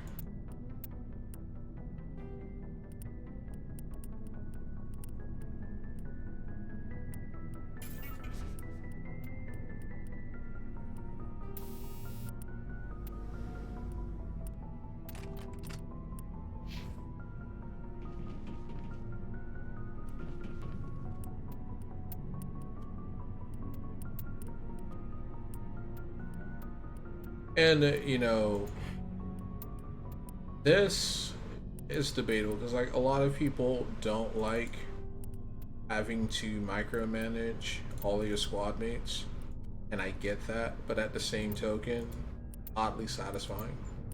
But you don't worry about that at all in Mass Effect 3, like, or even 2. Like your squad mates have their preferred weapons. Most of them run with like an SMG pistol combination. One thing I like more about this game is you have like so much control over what your squad mates bring into battle, gear they wear. Like you can literally customize just about every detail except for their skills. Like that's it, but everything else you can customize, and that's something that I really like. So this is the Mako, and we're in the cargo hold right now, and so that's the blast doors, and then this guy opens up, and that's the way off the ship. So we can go ahead and take a peek down here. Commander, looking for some extra supplies before you head? What have you got? Whatever you want. Armor, weapons, mods. It's not standard Alliance. Well, as long as you don't mind paying for it. Why should I pay you for my weapons and armor? My stuff doesn't come from the Alliance. I have to purchase it myself, and it's not cheap. Hell, the licenses alone have set me back more than I'd like. But no licenses, no goods. Without the goods, I'm out of a job. What are licenses? Why do you need them? Manufacturers sell licenses. Each license allows me to buy and sell a certain brand of products. I already have several basic ones, but you'll need to buy more if you want me to bring in different brands. Many of the best licenses are hard to get, but they're well worth the cost if you can find them. What do the different manufacturers offer? There are too many for me to keep track of, but each license will explain what it's good for. Let's see what you've got. You bet, Commander. Okay, so yeah, no RPG is complete without a traveling salesman. So we can go ahead and invest in that, so we can get more grenades. Everything else is just outside of our price range. But what I can do is I can take all of this stuff and just sell it. Because I'm not really at the point where I need to worry about metagel. I think it's used in crafting, if I'm not mistaken.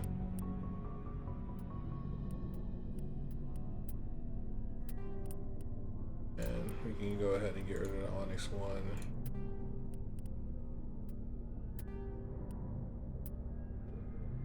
But as you can see, the sell value is like really low. Because these are basic hits.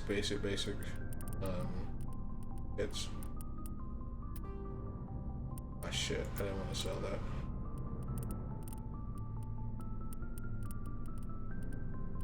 Actually, I gotta look at what I sold. Maybe I did want to sell it. Oh. Yeah, don't want to do that. Okay. I think that is everything. So I really sent him back, and he will get new items as you land. So whenever you land at port, it'll cycle out. So this is the power room, and this is the Element 0 core. So this is the reactor of the ship, and also the Mass Effect drive.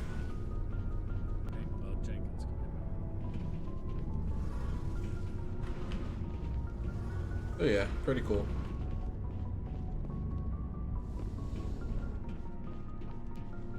Alright, so that's actually the Normandy. The SR2 in Mass Effect 2 and 3 is much larger, and so there's a lot more rooms and places to see.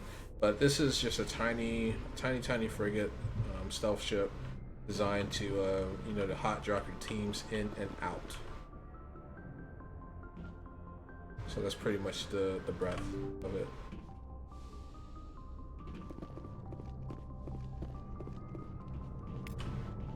And then this is just filling up our codex. I'm glad you're okay, Commander. Losing Jenkins was hard enough on the crew. Yeah, I don't know why I thought that was going to lead into a special room. They're both stairs.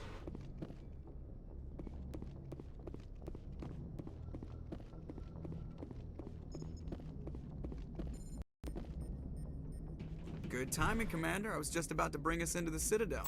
See that taxpayer money at work.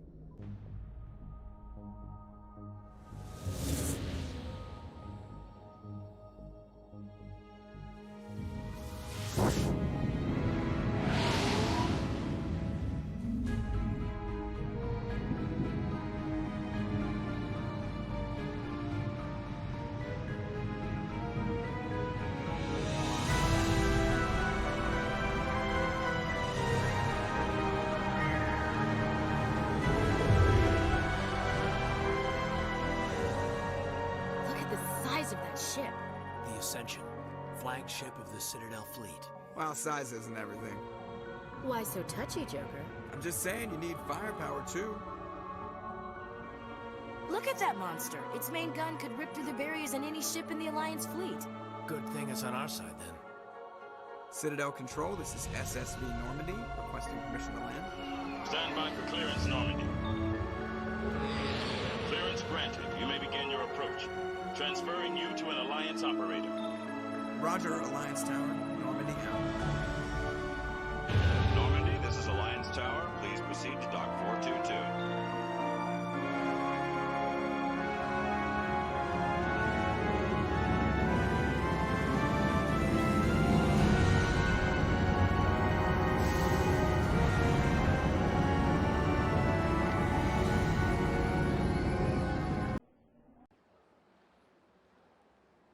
Okay, so we have This made is an outrage! The Council would step in if the Geth attacked a Turian colony? The Turians don't found colonies on the borders of the Terminus systems, Ambassador. Humanity was well aware of the risks when you went into the Traverse. What about Saren? You can't just ignore a rogue Spectre. I demand action!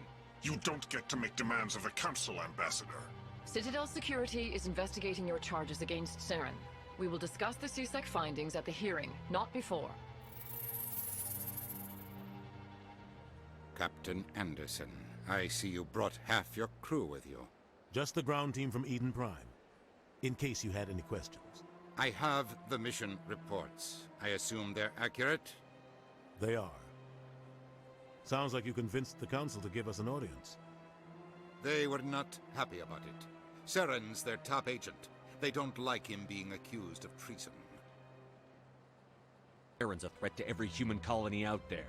If they don't stop him, Settle down, Commander.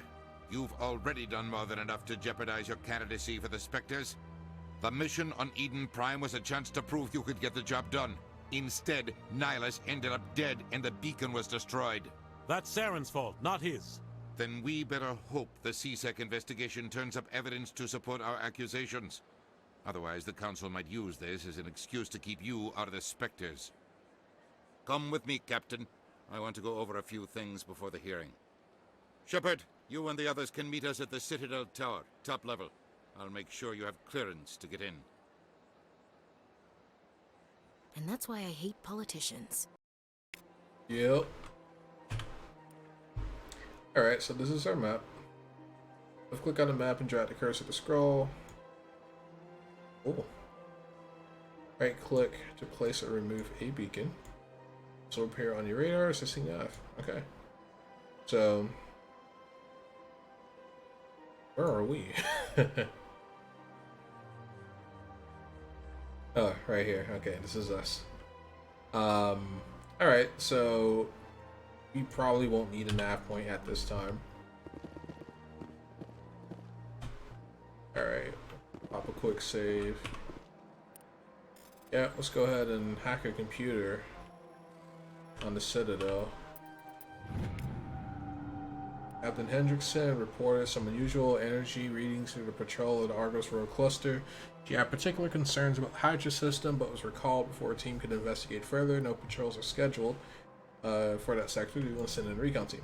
So these little missions that pop up are completely optional, and they usually lead to additional lore about the universe, but they are in no way necessary to complete to get through the game. just doing the story missions are enough. But if you want to kind of be over leveled so you don't get wrecked in the last sequence of the game, it's highly recommended that you do them. So whenever I played this game in the past, I would do like close to 100% run, and that way I can get my classes leveled up as much as possible, and you know, pretty much enjoy the game. Because as you can see, combat's jank, so you're going to be taking a lot more bullets than dishing them out. So.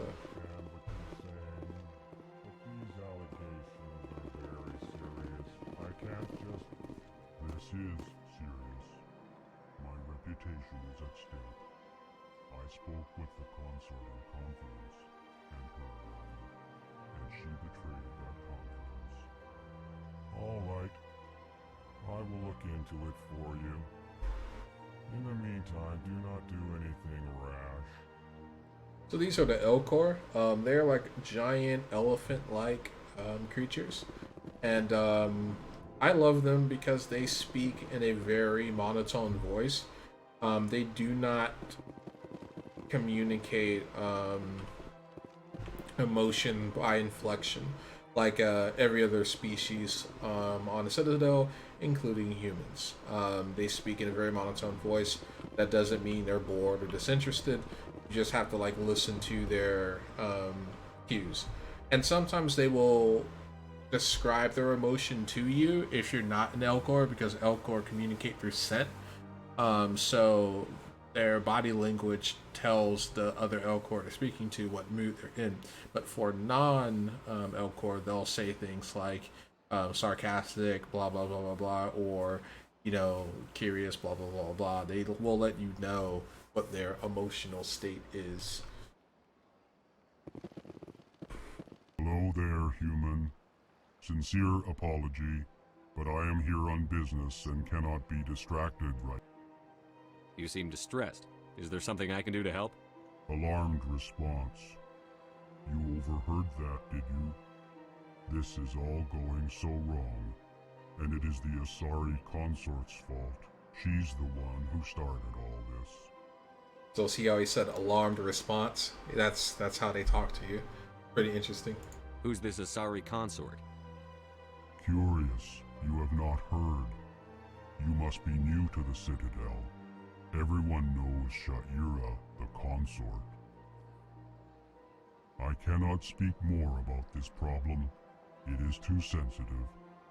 Suffice it to say, she has compromised my authority as a diplomat. Where can I find this Asari Consort?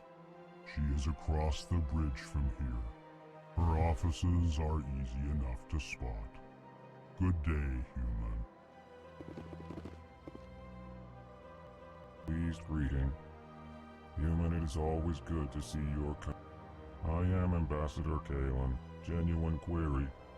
Is there something I can do for you this day? Why do you explain what you're about to say? Our people communicate less through words and more through scent and slight movements. Plainly, we discovered our vocal expression was not enough to convey the feelings of our conversations to other species. Why do you bother, Kalen? These Earth Clan don't really care about our ways. Remorseful response, Din. You don't truly believe that, and if you do, I am very sorry for you. Tell me more about your species. Genuine enthusiasm. I delight in telling the history of my people. It is agreeable to share our culture with others. I'd like to know more about the culture of the Alcor. Frankly, we Alcor prefer the safety and familiarity of our own colonies to the confines of space travel. Our society is built on small, tight-knit groups. Though we are always welcoming to outsiders, our government tends to be very stable. Our people are not very comfortable with sudden changes. Tell me about the history and origins of the Alcor. The Alcor were just beginning to explore Council space when the Asari first made contact with us. With their help, we discovered the relay closest to our system, and from there the Citadel. proudly. Within one lifetime, we established a regular route to the Citadel, and quickly became one of the more active species living on this great station. What do you do here? Modestly, I work to bring the problems and the requests of the Alcor groups to the attention of the Council. Ha! They only give us these positions to keep us quiet. The Council doesn't care about our races. Chastising rebuke. Your tone is inappropriate, Din. This human is not to blame for your malcontent or your misconceived suspicions. Goodbye, Ambassador. Sincere farewell. Good day to you, human. Enjoy your time on the Citadel. EarthClan, you are in the wrong place, I think. Your ambassador is next door in the large office. Chastising remark. Don't be so rude, Din. At least introduce yourself. I am Din Korlak, Volus ambassador. Is there something I can do for you, EarthClan? I'd like to know more about the Volus. I'm sure our history and culture would bore you, EarthClan. Actually, I would like to know more about your history. My people came to the Citadel shortly after the Asari and Solarians had discovered it. We were instrumental in establishing a standardized galactic economy. However, despite our long association with the Citadel and our many contributions to galactic society, we still do not hold a seat on the Council. Tell me about Volus culture. We are tribal by nature, but our ways are not violent. We barter and trade our lands and tribe members in order to increase status. Larger tribes often engulf smaller ones and eventually split again. Our society is very malleable, and our government is always shifting and changing. Since we're not physically adept, we trade our services for protection.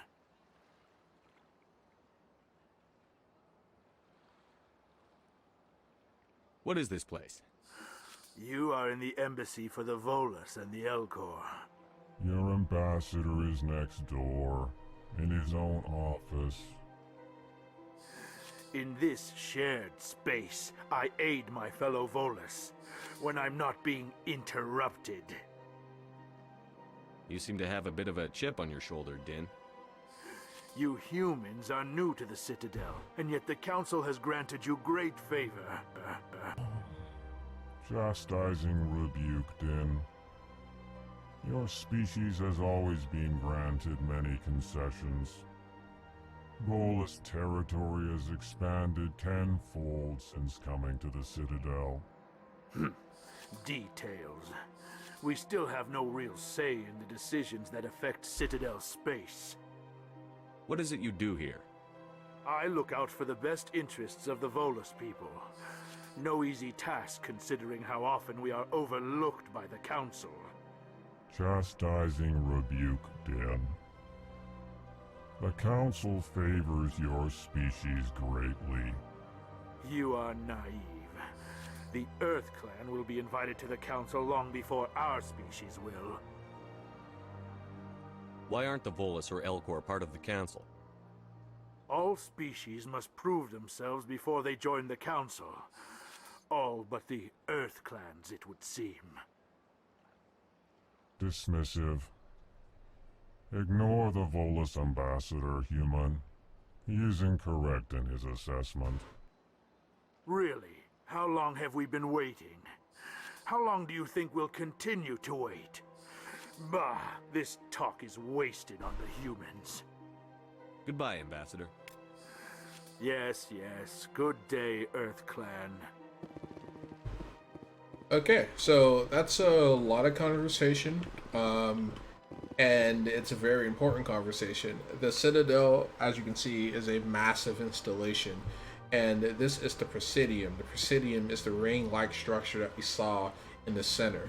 And each wing of the Citadel is a ward. So this is where the elite are. We're in the political capital of the universe, galaxy, I should say. So this is where you're going to find the high-end apartments, high-end restaurants. This is where the politicians hang out. So it's not all that different from Manhattan or any other political hub in the world, you know, like The Hague. And as you can see, this is why they're salty, because this is the human office, and we get a much better view of the surroundings. But everything that the council does is about status and power, and that's why it's important that you take everything you can get from the council, and that you pay attention to every little thing that you get from the council, because it's all super important. But yeah, you know, these Welcome to the Presidium. Allow me to be your guide. conversations are very important to have, so you can kind of like know more of the lore and what's going on. Let's talk to the receptionist here. Good day, Commander. The human ambassador is up the stairs, first room on the right. You know who I am? Yes, I receive reports on all newly arrived dignitaries and notable people. I'm a notable person. What's your name? What do you do here? My name is Safiria. I'm the administrative assistant for the embassies. You seem to be distracted. The embassies are the hub of all Citadel politics. When you represent trillions of citizens, it tends to get a little busy. What is this place? This is the Presidium. More specifically, you are at the Citadel embassies. If you have more questions, please access Avina. What's that? Oh, Avina is the virtual guide for the Citadel. Feel free to access the terminal yourself. I should be going now. Have a pleasant day.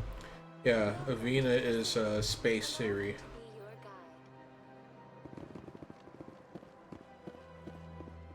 And Mass Effect was like the first franchise to distinguish virtual intelligence from artificial intelligence, which is an important distinction to make. I'll get into that later. I'm currently putting together a little podcast, so we can explore that. I can't believe I landed a job here. This place is fantastic. I'll bet. I could imagine like just working in a place like this.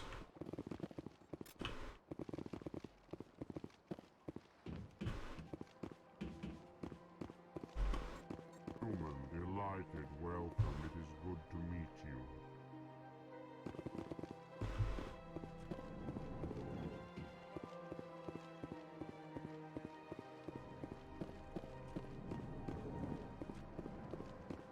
Alright.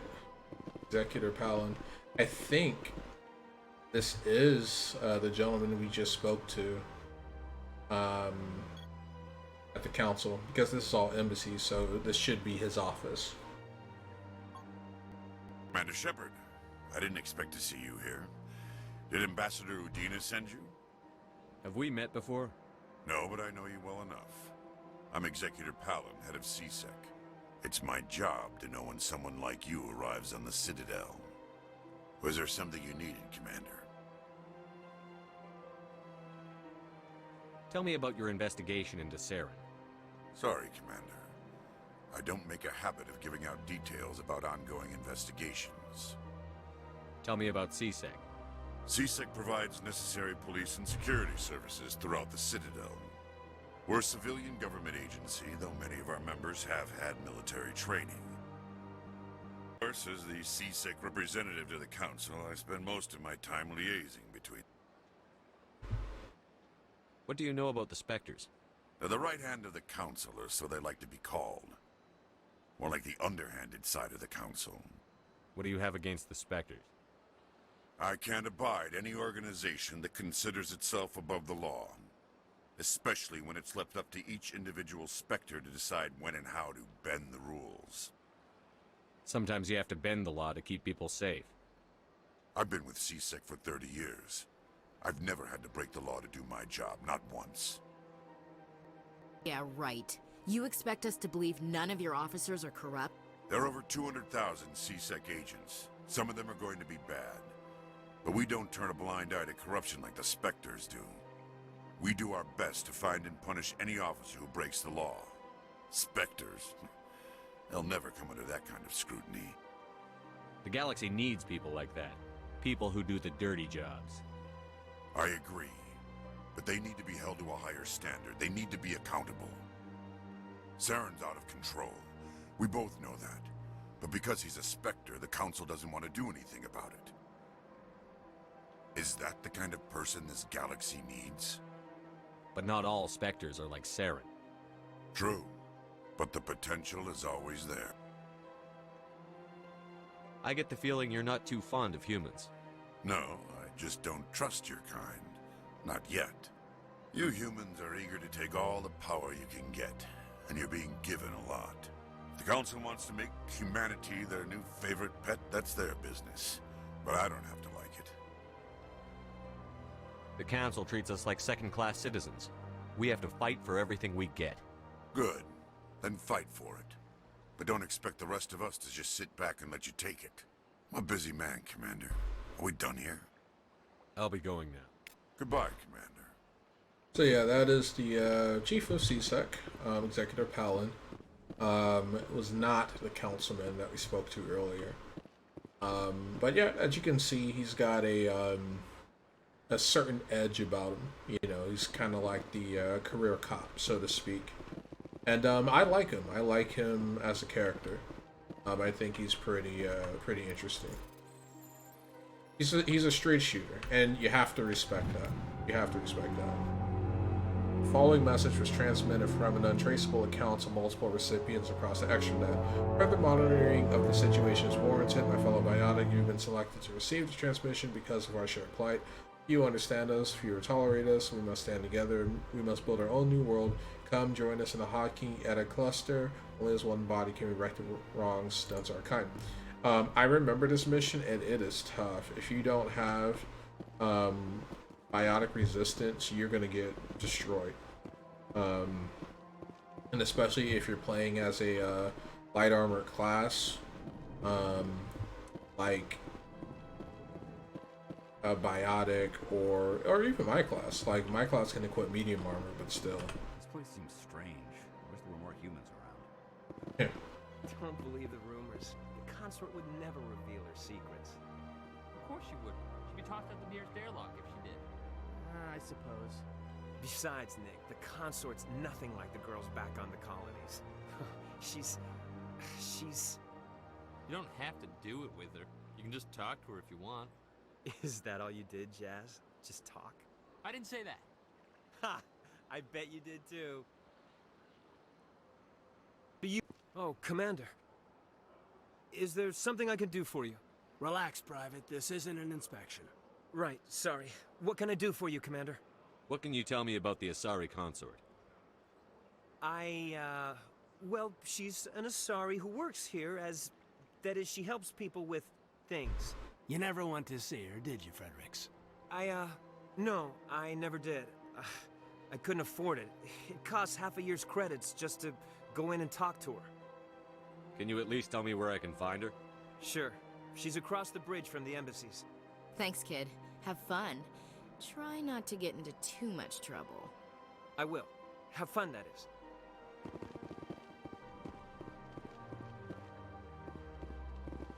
So yeah, obviously everyone's talking about the consort. You have to meet the consort, and we will eventually meet the consort.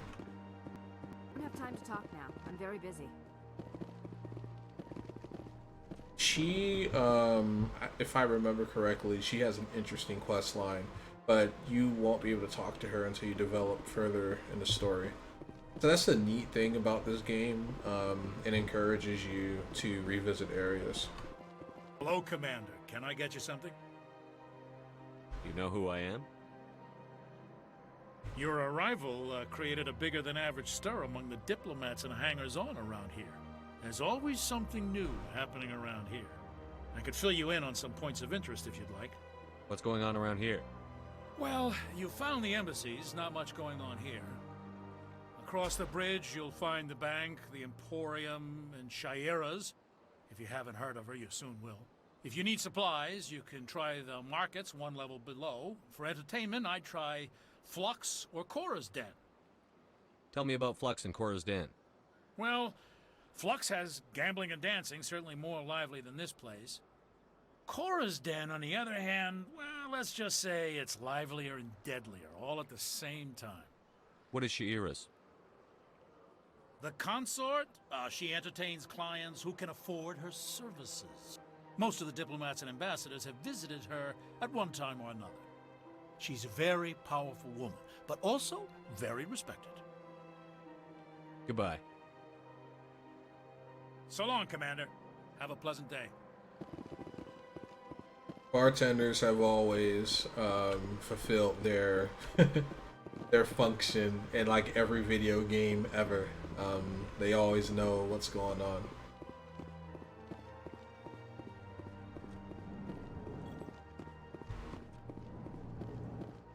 Alright, so those are all of the main offices. And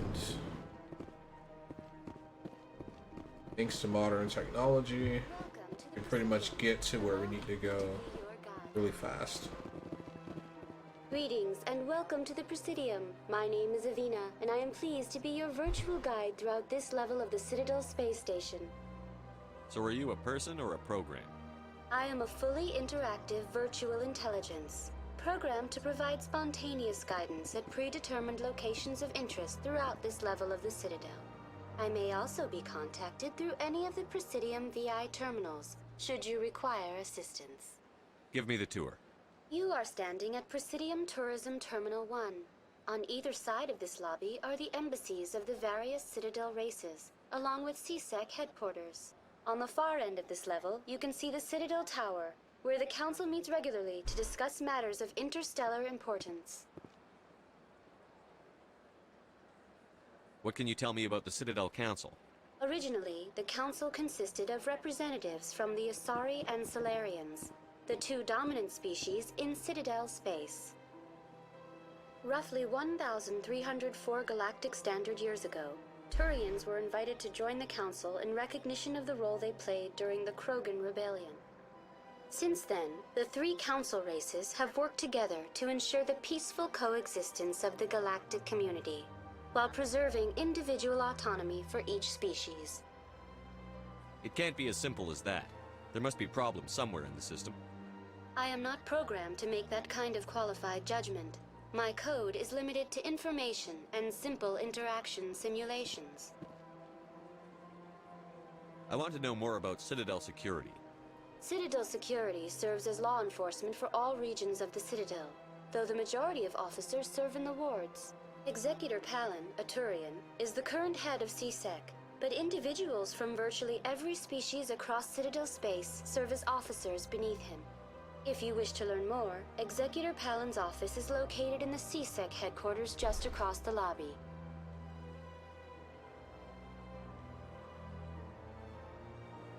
Tell me about the embassies. Each species in Citadel space important enough to be consulted on matters of galactic politics maintains an embassy on the Presidium. The Volus were the first non-council species to be granted an embassy, roughly 2,384 galactic standard years ago. As Citadel space has expanded, more embassies have been added. The most recently added embassy belongs to your own species, humanity. It was added 19 galactic standard years ago, despite some rather vocal opposition. How come the Volus were the first species given an embassy? In the early years following the formation of the Council, the Volus were, apart from the Asari and Solarians, the most populous and widespread species in Citadel space. They established many new colonies and trading outposts, and they petitioned the Council for a greater role in determining interstellar policy. In recognition of their work to expand interstellar trade and establish a standardized galactic economy, the Volus were granted an embassy here on the Citadel. Why weren't they made a council race? The Council races have extensive responsibilities. They must provide personnel and ships for the Citadel fleets. They often provide economic aid in times of disaster. It would be unfair to demand such an enormous burden of a species unable to meet these obligations. The embassies allow lesser species to have a voice on the Citadel. That's pretty damn arrogant. I apologize if my personality has offended you. Please submit all formal complaints in writing to the Citadel Tourist and Visitor Board. So, as you can see, there is an element of racism and class interwoven in how Citadel politics work. And that's the primary reason as to why humanity is being fast-tracked.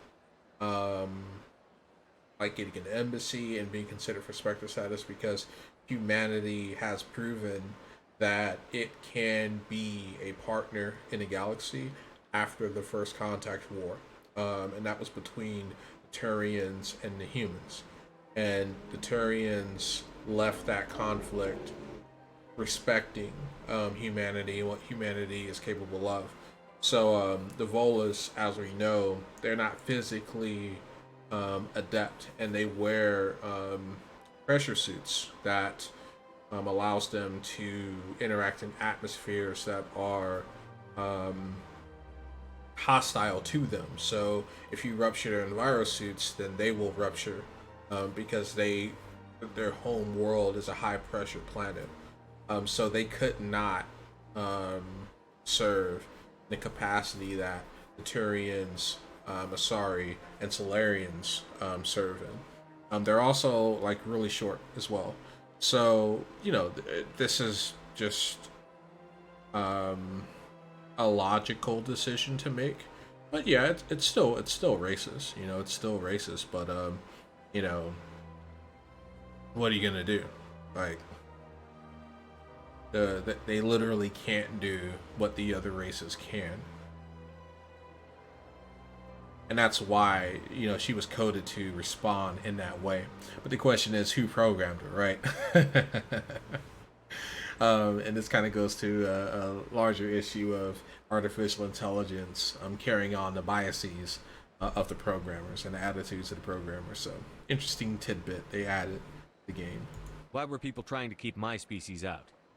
Some species felt humanity was given preferential treatment.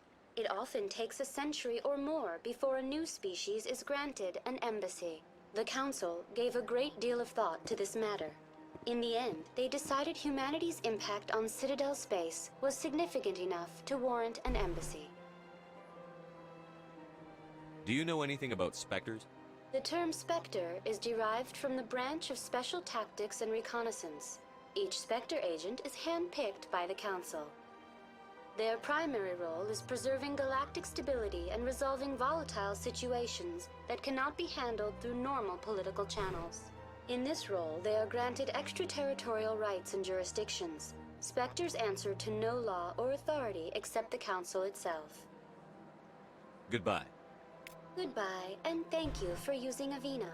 Please enjoy your visit to the Citadel. Alright, so we're here, we've done CSEC HQ,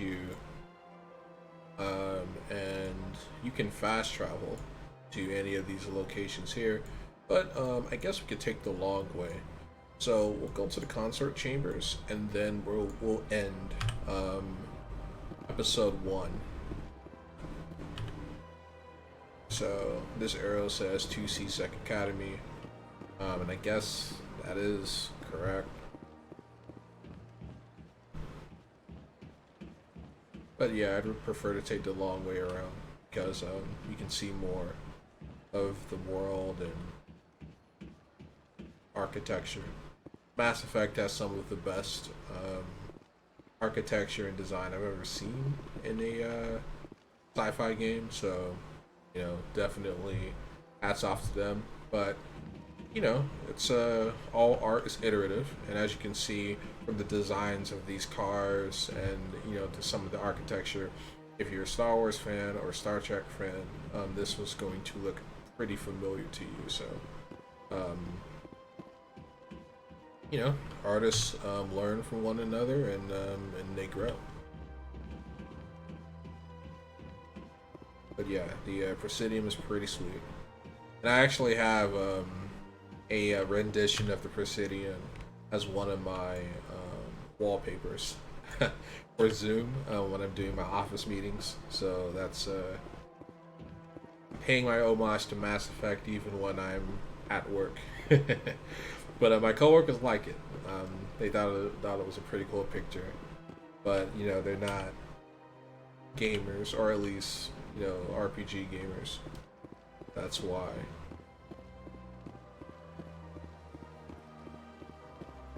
But yeah, I definitely would have liked to spend more time on the Presidium, but just for who Shepard is, it doesn't make sense for him to be, you know, always at the Presidium. You know, he's a badass. And this place is posh and clean. Arranged 5 times now. 5 times? Why? What do they want? How should I know? It's not like Keepers offer an explanation for what they're doing. Yet, everyone just lets them go on doing whatever it is they do. What choice do we have? If you try to stop them, they just shut down and another one replaces it. Just strange that we know so little about them. Not to mention frustrating. So the Keepers are the little worker bugs that we saw earlier at the panels. They don't communicate with anyone. They just work in silence and they keep the station running. And this is a Keeper right here. And if you try to interfere with it, it will self-destruct, and then another one will just come and pick up where this one left off. Not much is known about the Keepers, but they are like the maintenance crew, and as you can see, they wear like little maintenance shirts, and they just keep the station running. So it is a entire workforce that is fully automated. You don't have to pay for them at all. So here's the consort chambers. We're probably not going to be able to talk to the consort right away, only because I think we need to get further in the game. But welcome, I am Nelina. I don't recognize you as one of our expected clients today. Would you like me to see when the consort will be able to meet with you? Can't I just go in? I'm afraid not. Yeah, you must understand there are many who seek the consort services. But if you wish to leave your name, she'll make every effort to meet with you. What is the consort? What does she do? It's difficult to explain. She's many things to many people, and something different for each. Some seek her for advice, some for entertainment, others still for pleasure. Most of the time, our clients won't realize what they were seeking until after she has provided it for them. You make her sound like some kind of oracle. No, not in the usual sense. She's merely a woman with remarkable compassion and a generous spirit. I suggest you make an appointment and see for yourself. What do you do here, Nelina? I'm one of the consort's acolytes. Many of the people here today will not see the consort, but they expect to be attended to just the same. It's our job to ensure that they leave contented. What exactly do you attend to? Well, each acolyte has her unique abilities. Some soothe with song, others with conversation. As much as possible, we seek to match the needs of our clients to the skills of our acolytes. My specialty is touch. My fingertips can find every tension point in your body and relieve it. I'd like to try out your services. Excellent. I'll add you to our client list. We should be able to see you in 3 or 4 months.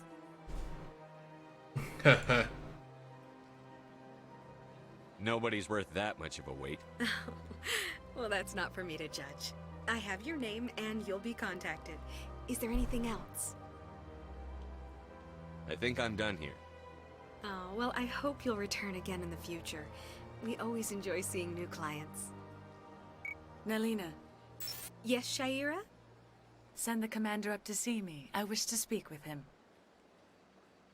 Yes, of course, mistress. okay, that is surprising.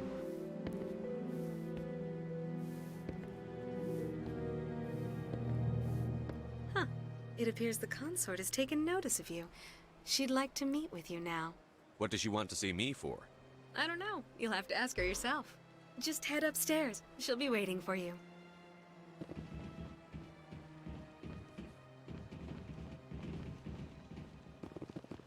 I see even the humans find the consort irresistible.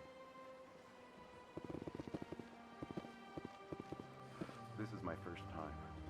I can't believe I didn't come sooner. Welcome. It is a pleasure to see you. You're with the Alliance? My brother's a private back on Earth.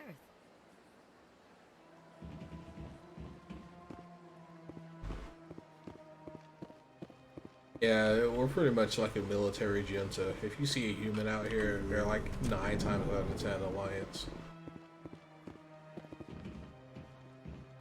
It's close enough. I've heard a great many things about you since your arrival here in our Citadel. What exactly do you do? That depends on your needs. I offer advice to some, comfort to others. I have a certain problem that could use your expertise. Maybe I can help. I have a friend, Septimus, a retired Turian general. I won't discuss the details, but he wanted me to be more than I could be.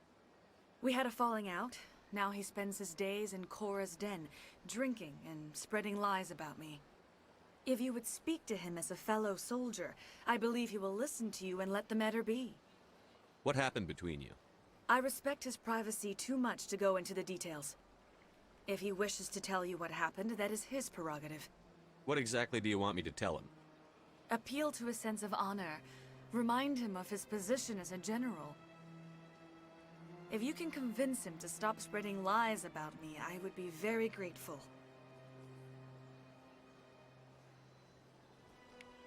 Now I must ask you to take your leave. I have many clients waiting to see me. Okay, so we just got a new quest. And I have to admit I'm a little nervous. That's understandable.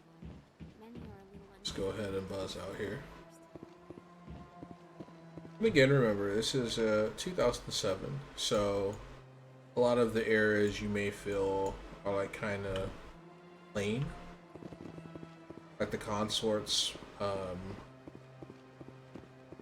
place, for example, like, you know, does seem a little too clean, a little too minimalist.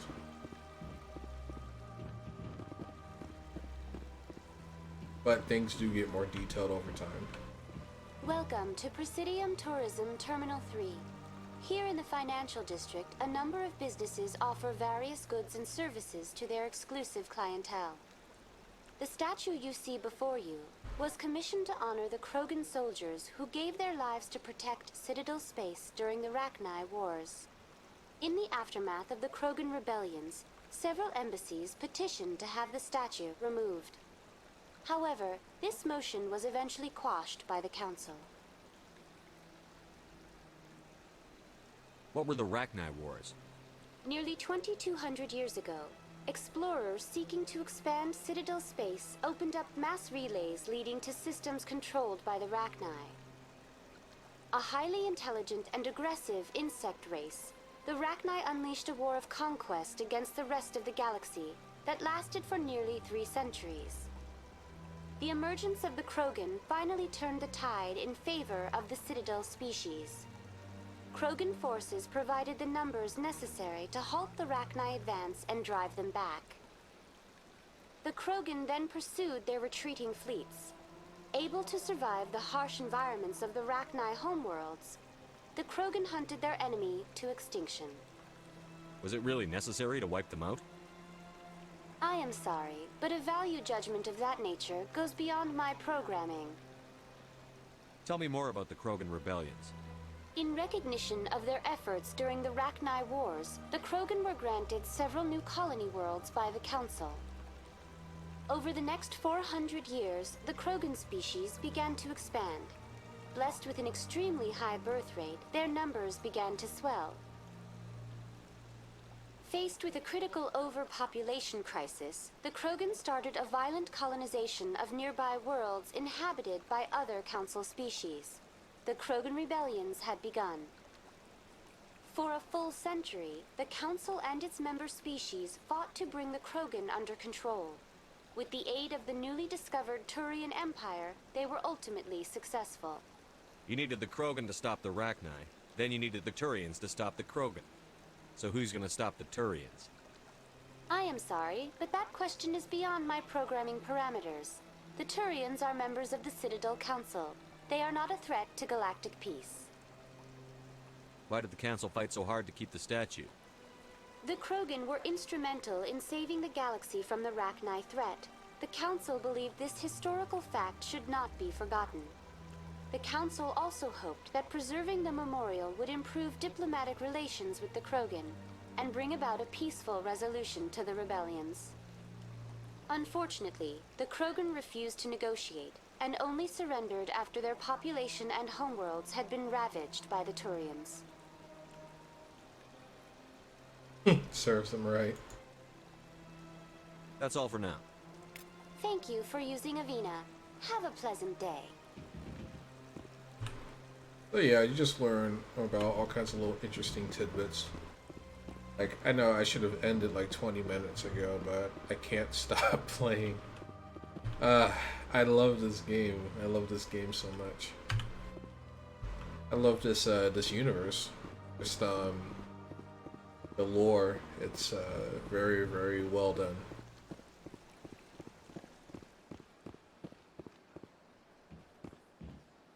Okay, I'm gonna stop here for sure.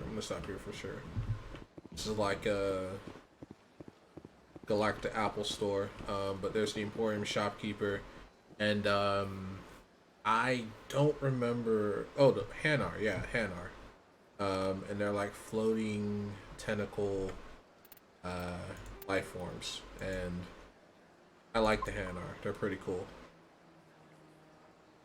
I mean, every alien race is cool, honestly.